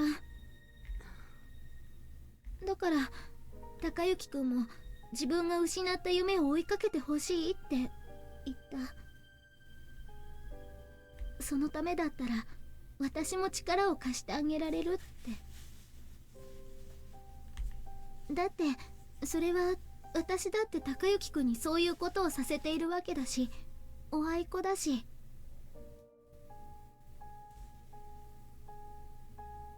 それができなきゃ私たちこれから先一緒にいたって高之くんが辛いだけだから。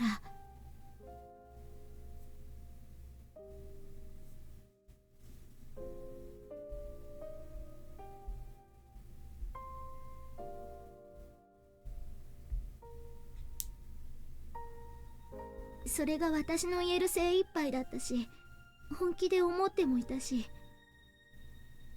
そう。そしたら高之くん分かったって言ってくれたのに、私のために生きるみたいなこと。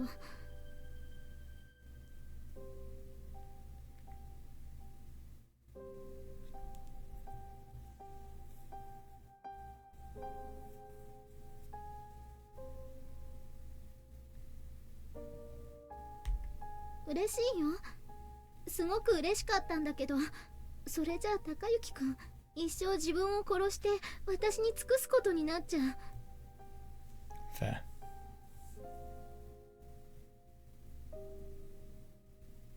そのために仕事を選ぼうとしてる。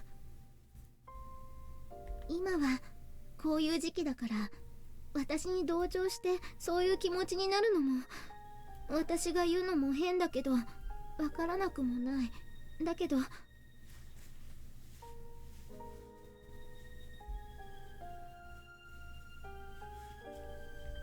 絶対後悔する。そんなの高之くんの幸せなんかじゃない。 Yeah. I do see what she's saying, to be honest. I mean... I totally understand everything that Haruka is saying, and obviously with force, sometimes that is the best way to end something and to make the other person properly change. But at the same time, I mean, I just find it really interesting that Haruka feels this real guilt towards Takayuki, if anything, just the desire to get all of this time that has been killed and get a dream out of it. But see if I can just find it. Oh.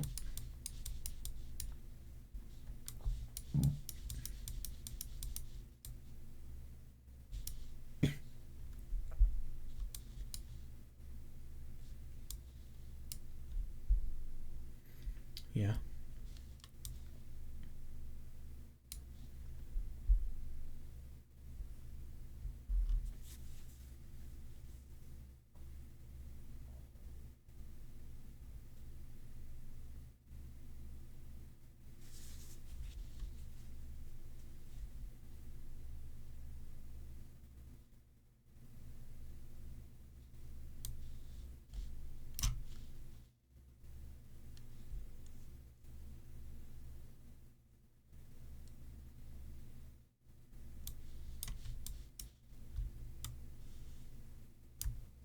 It is interesting, this theme of lost dreams.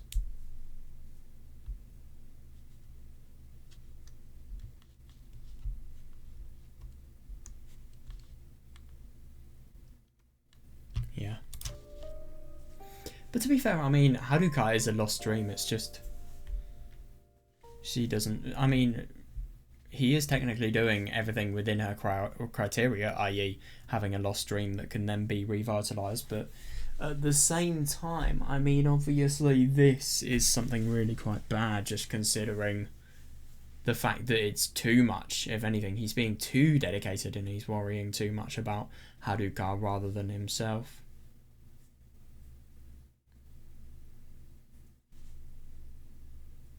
Yeah, I do see what she's saying. 高之くん、私にミートパイ作ってくれたの。そのためにオーブンレンジ買ってまでだよ。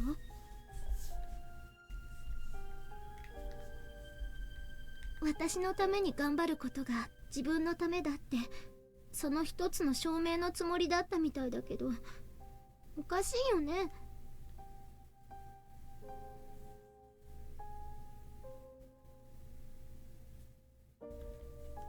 Yeah.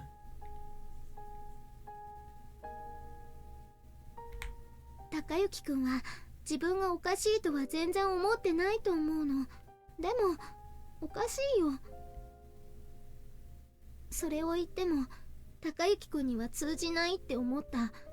なんていうか、違うようにしか受け取ってもらえなくてすれ違うだけっていうか。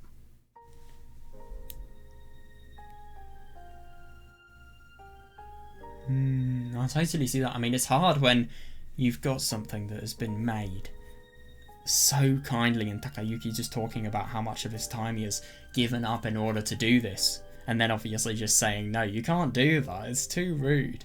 But I do find it interesting what she's saying. Yeah, I can see that as well.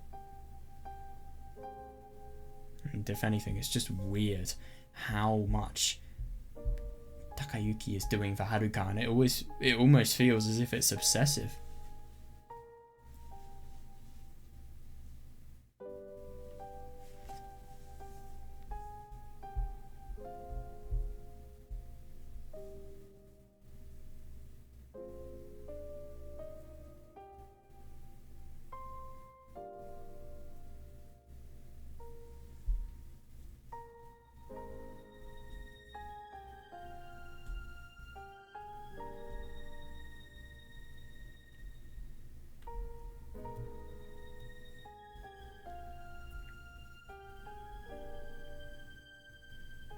だからもう距離を置くしかないって。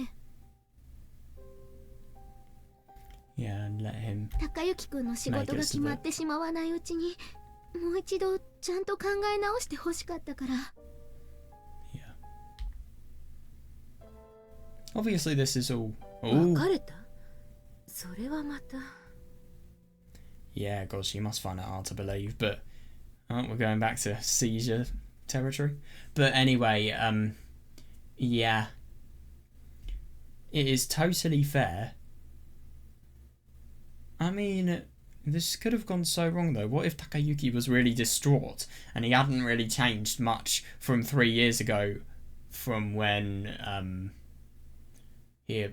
from when accident happened for Haruka's accident happened.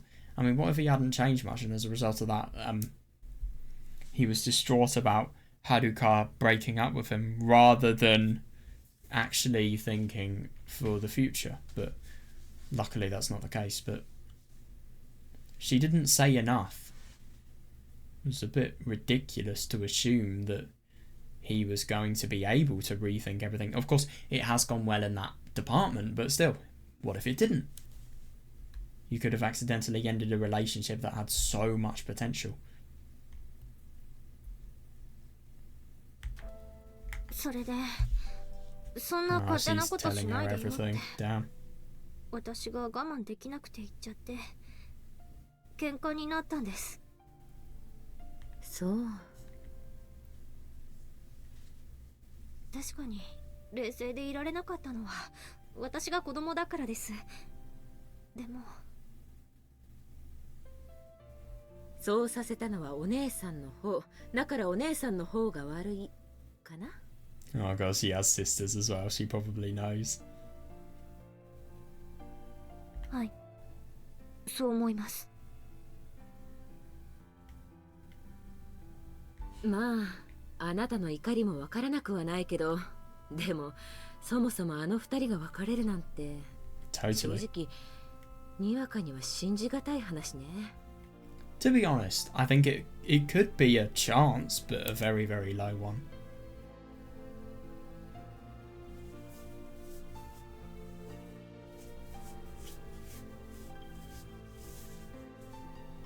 相当の理由がなきゃありえないと思うんだけど、その理由あなた知ってるの？もちろんです。だから私だって納得できないんです。つまり成美くんによれば、このままじゃ成美くんは人生を犠牲にして鈴宮さんに尽くすことになる。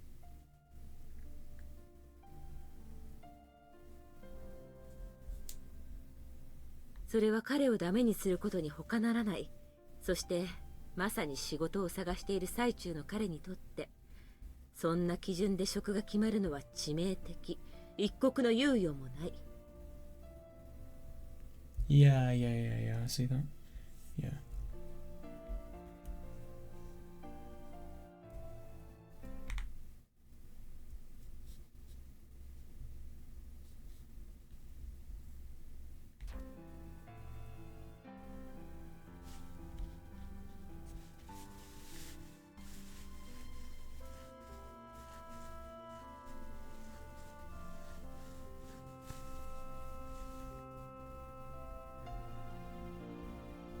と考えた鈴宮さんは、成美くんに目を覚ましてほしくて強行手段に訴えたってこと？そういうことです。なるほどね。私はそんな話理解も納得もできません。それは姉さんの勝手な思い込みだし、全然成美さんを信用してない。To be fair, I think she has reason not to trust Takayuki in that respect.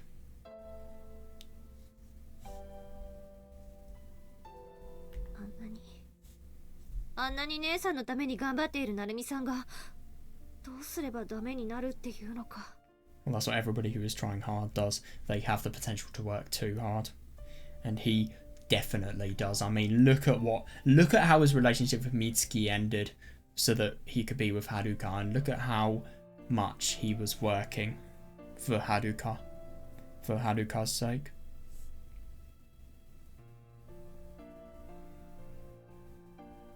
確かに成美くん、結構印象変わってたわね。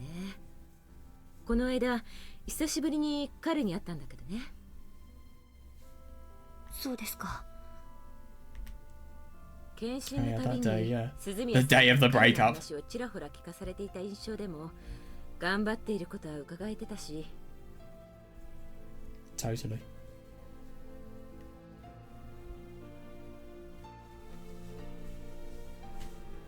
だから今の段階ではあなたの言うことはよくわかるわよ。先生はきっとご存知だと思いますけど。ん？私結構長い間成美さんに役員賞を、いえ、もう相当恨んでいました。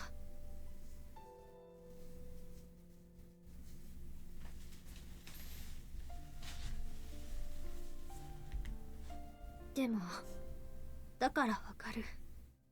そう思っています。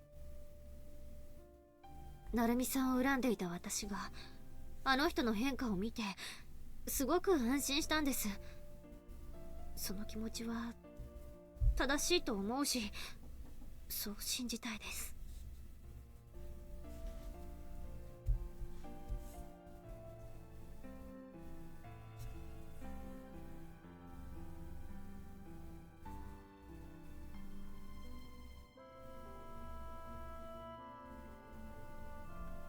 なるほど。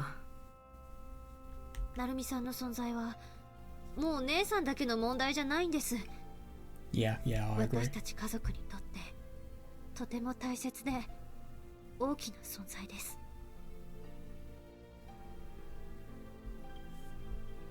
そうでしょうね。それを勝手な理由で別れるなんて言って一方的に成美さんを突き放して。 I agree with everything she's saying. Yeah.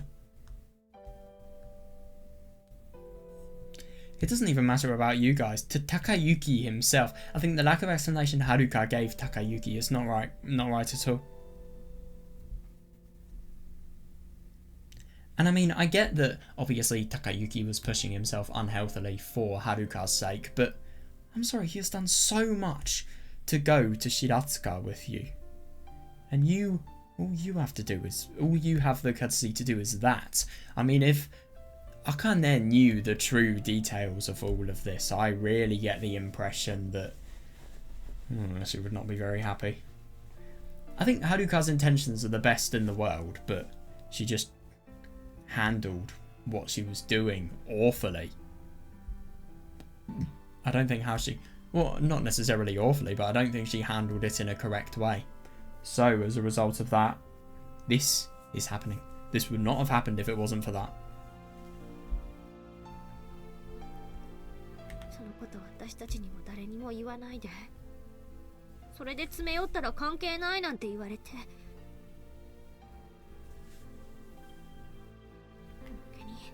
貧血でふらついて話なんかできるような雰囲気じゃなくしたのは姉さんなのに、私が口ごもったら同情はいらない。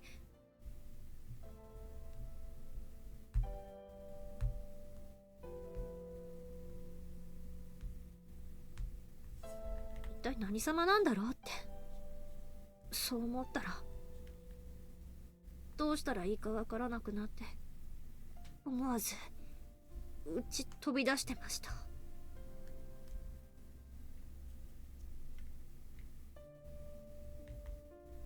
喧嘩で家を飛び出すなんてそうそうあることじゃないとは思ってたけど。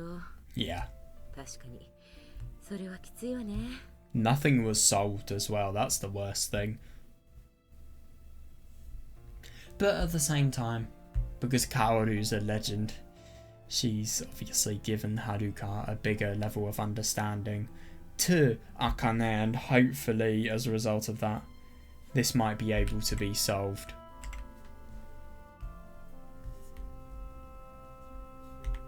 もちろん私だって分かってます。姉さんは別に成美さんが嫌いになったわけじゃない。貧血になったのだって仕方のないことだし、何より姉さんは努力してます。失った夢を取り戻そうとして精一杯やってます。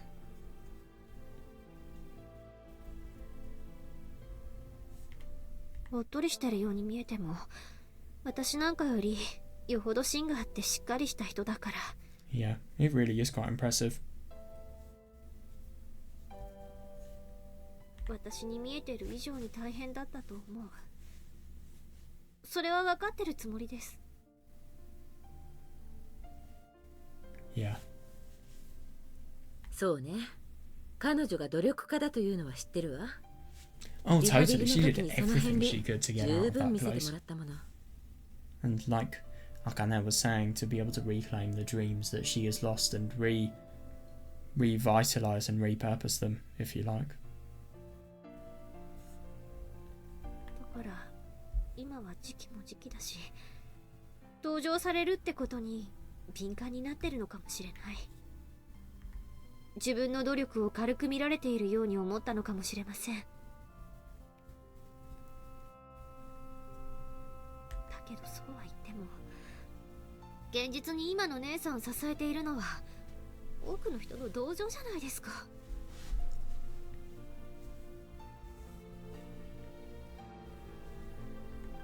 物の捉え方一つで世界中の人がそうなるけどね。姉さんだってそういう現実十分分かってるはずなのに、あんなこと言うなんて。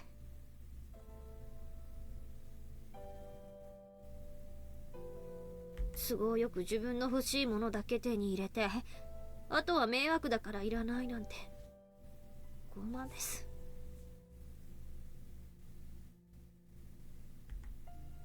でもあなた別に感謝されたくてお姉さんに力を貸していたわけじゃないでしょ。 No, if anything, she was just. 誰か見返りを求めて鈴宮さんに力を貸していた人はいるの？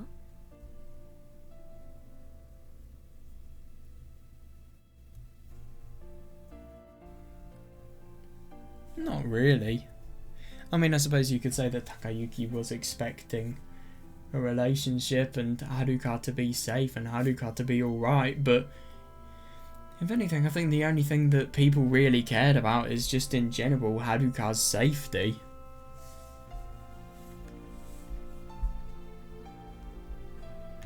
そんな人はいませんけど。強いて言えば私かしら。それでお給料もらってたわけだし。そういう意味じゃありません。だったら今のは問題ないように聞こえるけど、あなたがどういう意味で同情という言葉を使ったのかはさておいても、それを取捨選択する権利は鈴宮さんにあるんじゃないの？ It is, to be fair, yeah. それは見返りを期待しないんだから、そこはお任せしているってことでしょ。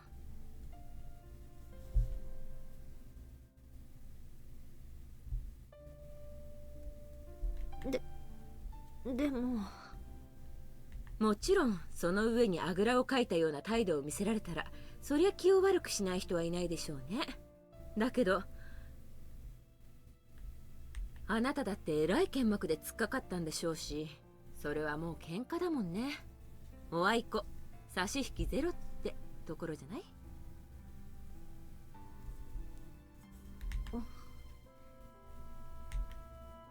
それを認めないとしたら、あなたの論理でいくとお姉さんを傲慢だというあなたもまた傲慢ってことになっちゃうんじゃない？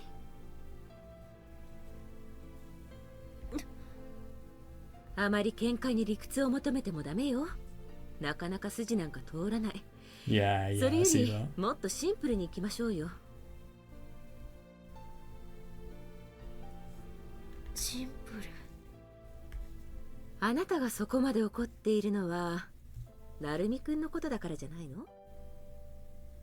Yes, let's be honest.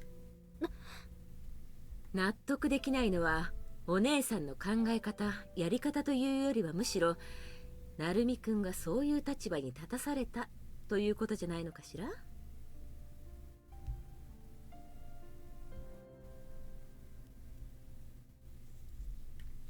それは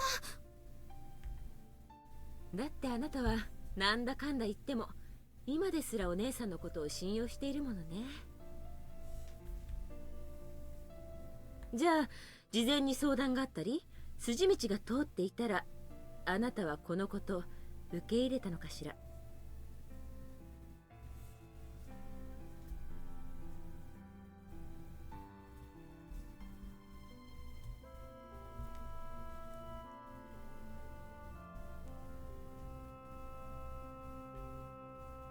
これは私の勝手な想像だけど、そしたら今度は違う理由でダメだというような気がするわ。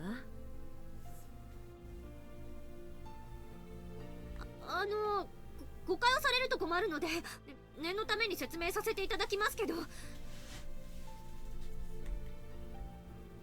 どうぞ。先生がおっしゃる通り確かに私は成美さんがそういう状況に陥ったことに怒っていると思います。そこまでちゃんと考えてませんでしたけど、言われてみればそうだと思います。そう？でもそれは成美さんがあれだけ苦しんで努力をしてその結果変わったから。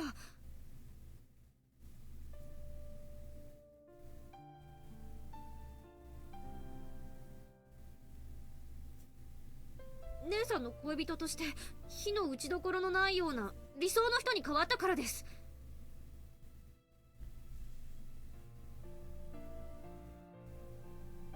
それを全否定して突っぱねるようなこと、私にはどうしても許せないんです。姉さんにどんな思いがあったのか、そんなの正直関係ないと思います。Interesting. どんな思いがあったって成美さんを突き放して傷つけた事実は変わりません。それが許せないんです。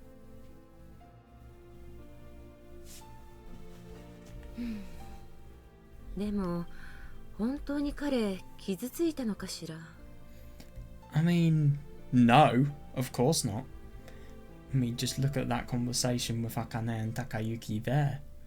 Isn't it interesting that the main reason that she was getting mad was just because of all of the impacts that this could be having on Takayuki? But, I mean, even though what has happened is, let's be honest, I agree that it's not really right what Haruka's done.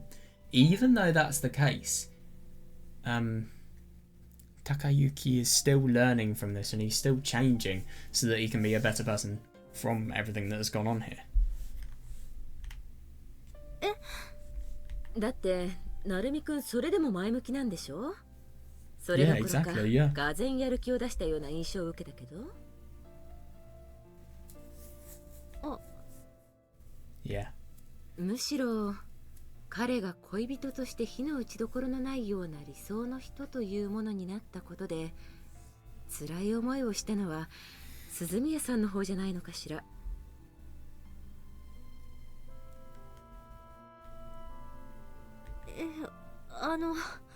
おっしゃってる意味がよくわからないんですけど。そう？だってそれの何が不満なんですか？申し分ないじゃないですか。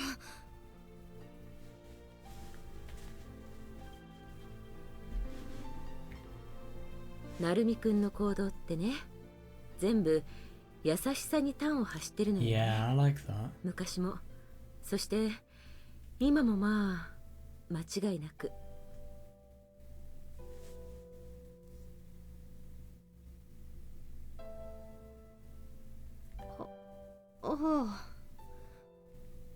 鈴宮さんが事故に遭った当時、成美くん、事故は自分のせいだって、そうやって自分を責めながら毎日お見舞いに来てたでしょ。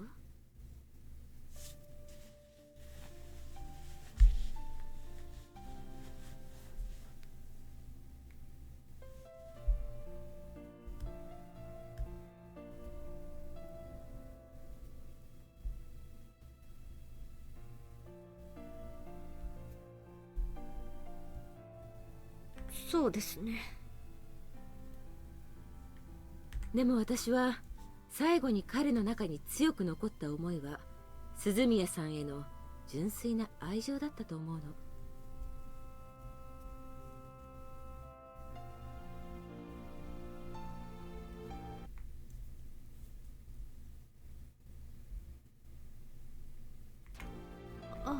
はい、まあまあ少し聞いてちょうだい。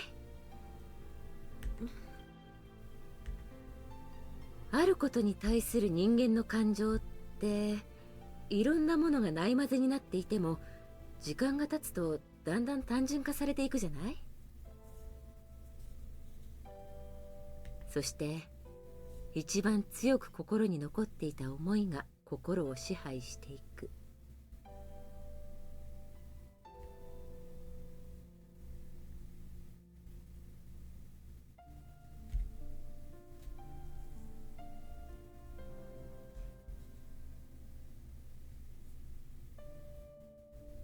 成美くんがお見舞いに来ていた間、最初の頃と変わらずずっと自分を責め続けていたのなら、最後に残るものは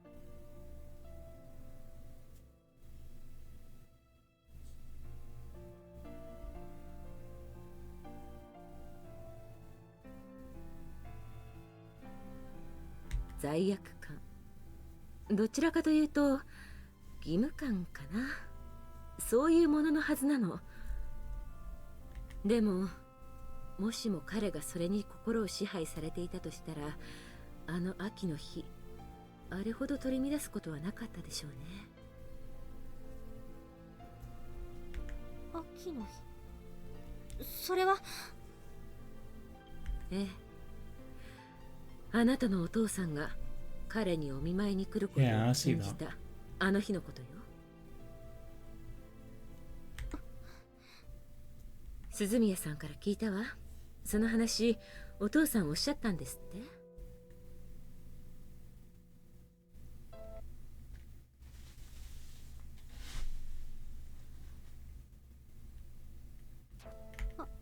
はい。あの時の彼は鈴宮さんから引き離されることを心の底から嫌がっていた。義務感に縛られた人なら肩の荷が下りることよね。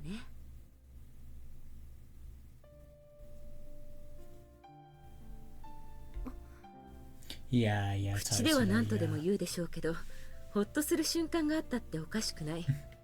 やっと解放されると思うのは自然なことだわ。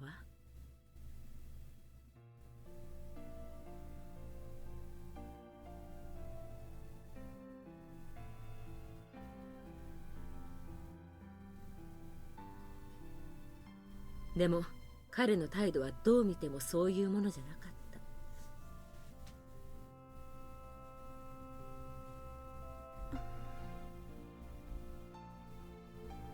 それからもう一つ、私なりの根拠があるのよ。彼の心に残ったものが愛情だっていう根拠。ついでに聞いてくれる？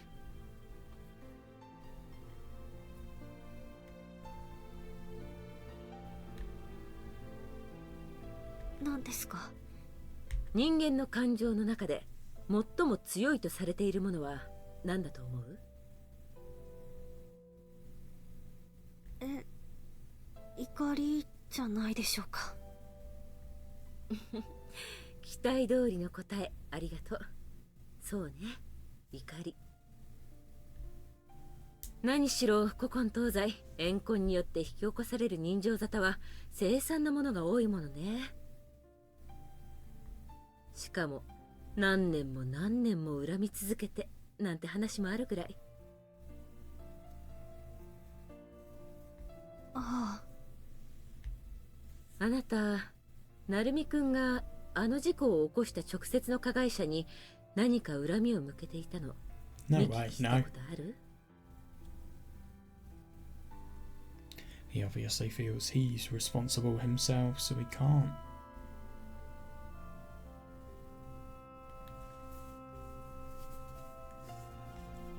いえ、ありません。私の記憶にもないわ。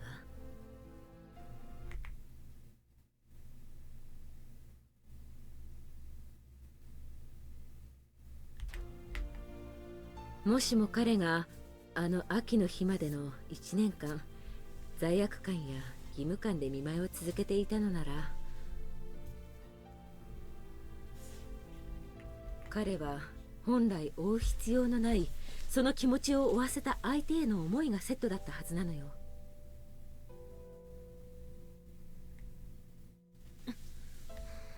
だって人は何かを強制されるとそこに理由を求めるでしょ。Totally, yeah. 強制された内容がその人にとって理不尽であればそれだけ理由もより明確でなければ納得できない。納得できなければ従えない。利害の判断に長けた社会経験豊富な大人ならともかく、未熟な若者なら特にそうでしょうね。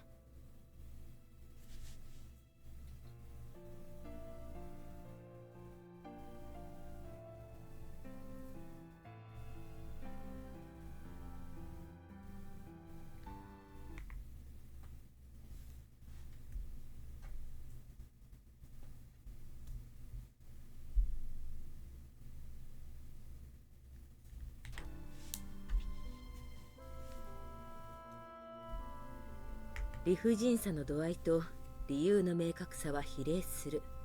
そして理不尽な状況が続く限り、その理由は供給され続けなければならない。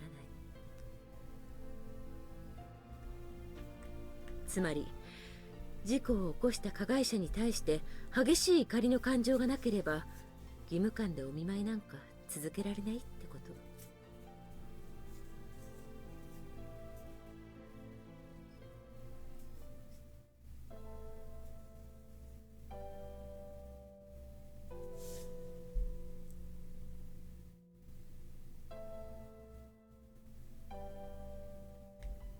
この話、あなたならわかるんじゃない？え？あ、先輩が、美月先輩がお兄ちゃんを奪った。お姉ちゃんから奪ったんです。だからお兄ちゃんはお姉ちゃんの見舞いに来なくなってしまった。私は許さない。お姉ちゃんを裏切った、私を裏切ったあなたを許さない。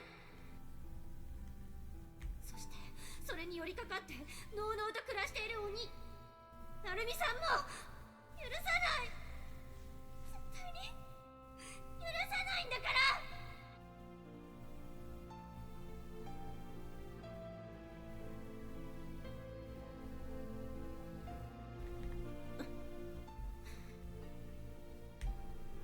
鈴宮、お前最近無理しすぎだ。だからそうやって体調崩して見学なんてハメになる。本末転倒だ。すみません。一体どうした？何かあったのか？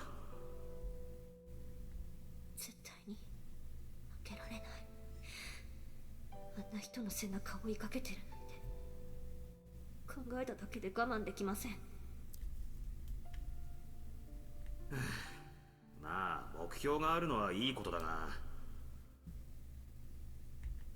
あんな人と同じ道を目指した自分がバカでした。もう引き返せないところまで来て気づいた自分がバカでした。何を言ってる？だから先に進むしかない。お姉ちゃん遅れてごめんね。今日練習長引いちゃって。お母さんも都合が悪くて来られないって言ってたのに、ほんと遅れてごめん。でもなんとか面会時間ギリギリセーフでよかっ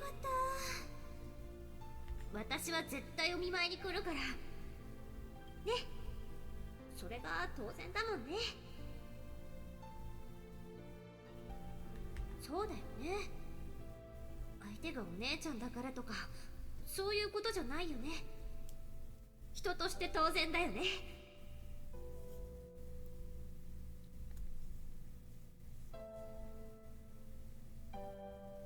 それが義務なんだから。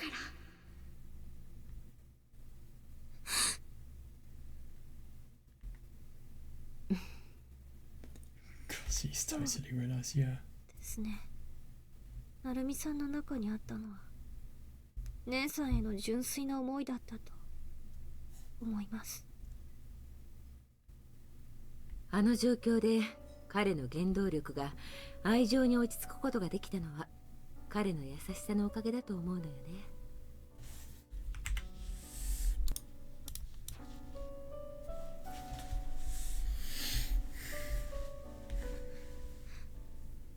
相手のために何かをしてあげたいという思いが、それが彼の基本的な行動原理なんだろうと。Yeah, yeah, I totally agree with that, yeah. そうかもしれない。いえ、そうですね。ただね、彼はその思いにまっすぐすぎる。彼の優しさは人の思いを真正面から受け止めてしまう優しさなのよ。だから相手のことを考えすぎて自分の思いが犠牲になってどんどん自分で自分を追い込んでいく。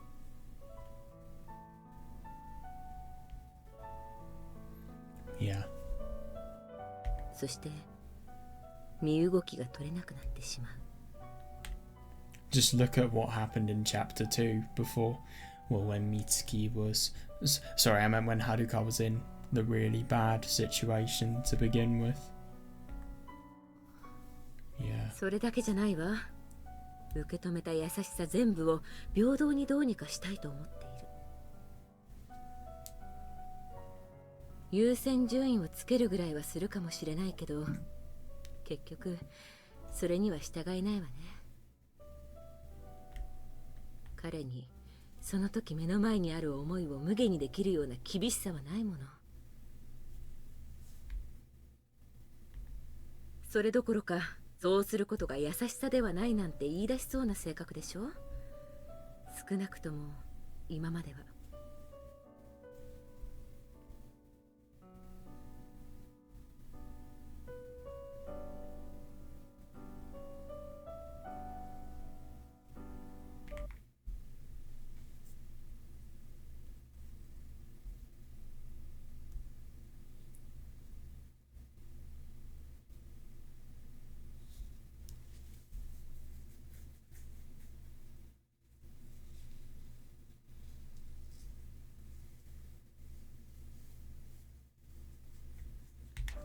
それは Yeah. わかります。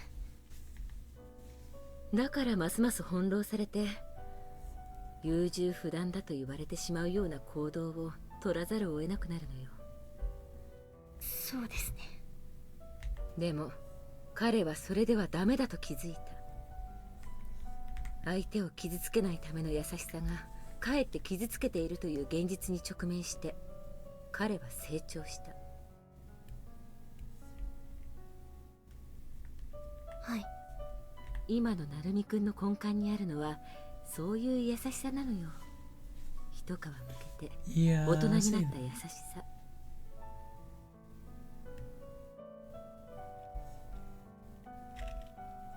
だからね、彼の態度は納得なの。鈴宮さん一筋に多大な愛情を注ぐことも、それがはっきりと分かりやすいことも。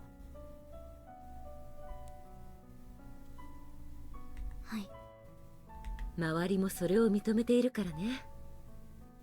彼はそれが正しいことだと思い込んでいるでしょう。え、ちょっと待ってください。何？思い込んでいるって、じゃあ正しくないってことですか？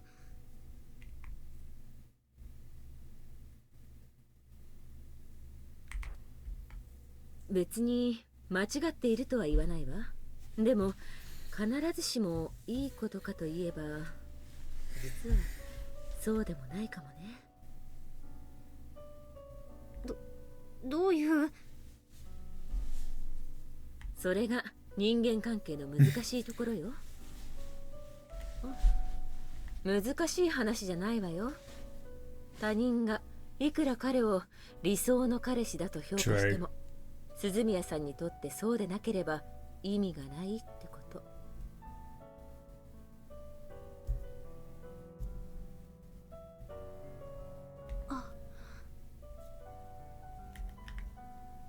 話の本題覚えてる？成美さんが理想の恋人になったことで傷ついたのは姉さんの方じゃないかって。優秀。そういうことよ。鈴宮さんがああ見えて芯のあるしっかりした人だっていうのはあなたも私も認めていることよね。そうですね。彼女のような自立志向の強い人には成美くんの態度はかえって重荷になっていた可能性はないかしら。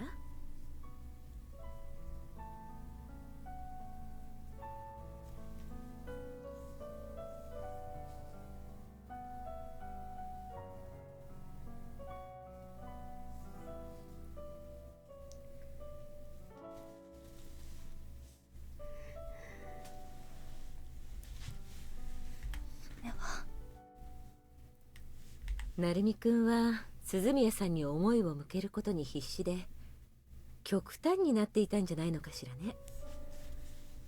若いうちはどうしても思考がそうなりがちだから。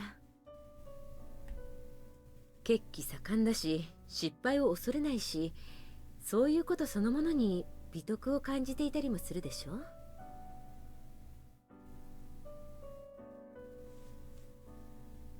もっとも分かりやすいところに自分を置いていないと不安っていうのもあるのかもしれないけど、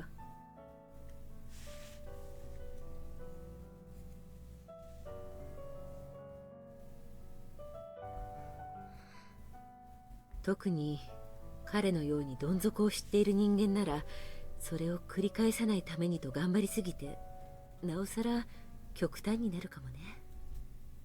Yeah, I see what she's saying.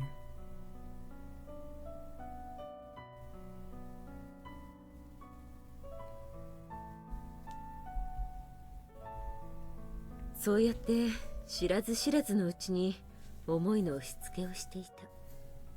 鈴宮さんはそれが自分のためだと思えば思うほどその思いにとらわれ、当然逃げることはできない。これって彼氏という名の牢獄だったりして？牢獄って先生、それじゃ先生は成美さんが悪いって言うんですか？あらら、あなたも若いわね。だからそれを極端から極端だというのよ。成美くんが悪いなんて言ってないはずだけど、彼の思いが鈴宮さんには重荷かもしれない、そう言っただけよ。思いの押し付け、大いに結構。人を愛するってそういうことでしょ。どんなに冷静になっているつもりでも、そんなものはまやかしよ。押し付けて押し付けて押し付けて、自分が何してるかなんて分かってるようでまるで分かってない。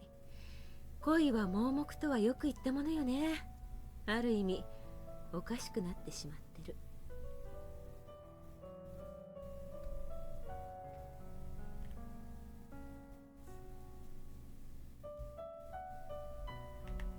あなた思い当たることないの？そこまで本気で人を好きになったことある？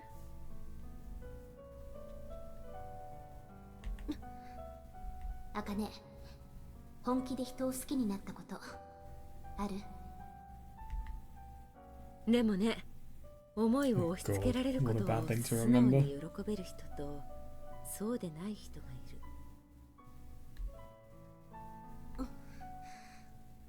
それだけのことよ。これが結論。たったそれだけのことだけど、その意味まで理解するのはなかなか大変。知った風に長々語らせてもらったのも It あ is な a たに lecture, 理 I 解しても totally らう see に that. は必要かなと思ってのことだったんだけど、説教臭くてごめんなさいね。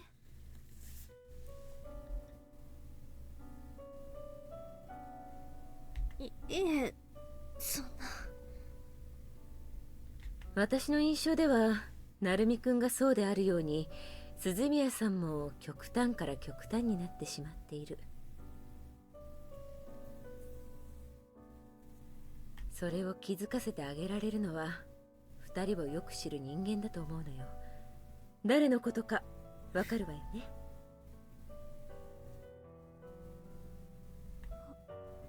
はい。今は本気で別れるつもりなんてないみたいだし、そこそこいい方向に進んではいるよう I だけ agree, ど。 yeah. Hard to believe, but true.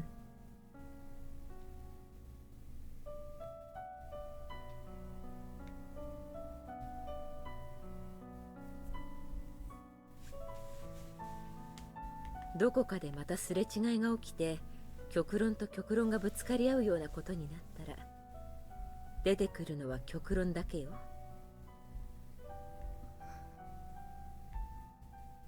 その内容が何かあなたは何だと思う？それは成り行き見守ってみる？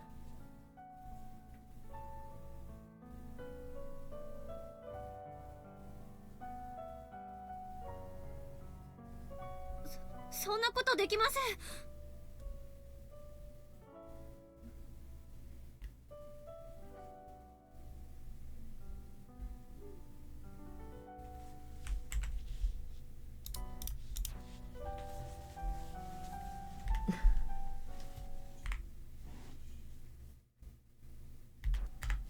喧嘩なんかしたって、うちを飛び出したって何にも生まれないのに。Yeah. 私バカだ。それこそただの子供じゃない。 We'll grow up then. Change. 先生お願いします。戻ってください。姉ちゃんと話さなきゃ。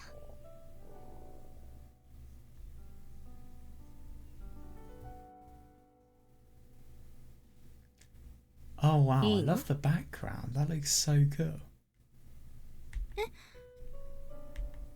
あなたの気持ちは大丈夫なの？自分が何をしようとしているか分かってるのよね？はい。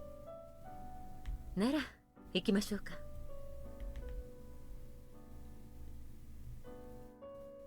God damn, she did a good job resolving everything. 夢ねえ、確かに夢は持っているべきだと私も思うわね。 Right, yeah, I think I'm gonna call it a day for today. We'll look into the conversation with Motoko and Akane more tomorrow. I'm just really quite tired, so I wanted to just kind of speed through it today. But yeah, it was some really quite interesting stuff, and I loved everything about Takayuki and really being able to see the relationship through an alternative perspective that really puts everything that Haruka was feeling to light. Because let's be honest, Motoko knows shit about people. She really, really does, and I can definitely see why somebody like her would be a counsellor.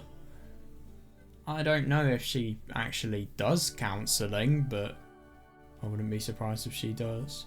Well, I mean, she's a neurosurgeon, but she's had a lot of experience, and obviously as a good adult, there's lots of people that have had lots of experience and yet couldn't do something like that at all because they either don't have the confidence or they're just bad people.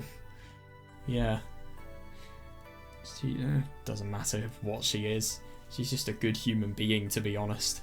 But yeah, my god, it was really quite sweet just to see Akane's change. And yeah, my god, it was Akane's original reason for getting angry. This is the funny thing, it was so understandable thinking about it now. While she was being intrusive and she definitely wasn't considering Haruka's perspective as much as she should have, she still had reason to do it. And that's what I think is quite cool about this. So yeah, I'm gonna go now, and I hope you guys enjoyed. I'm looking forward to reading, honestly, tomorrow. Hopefully I'll have a bit more time than today. Well, no, not really time, just energy. I don't have energy today. But anyway, see you guys then.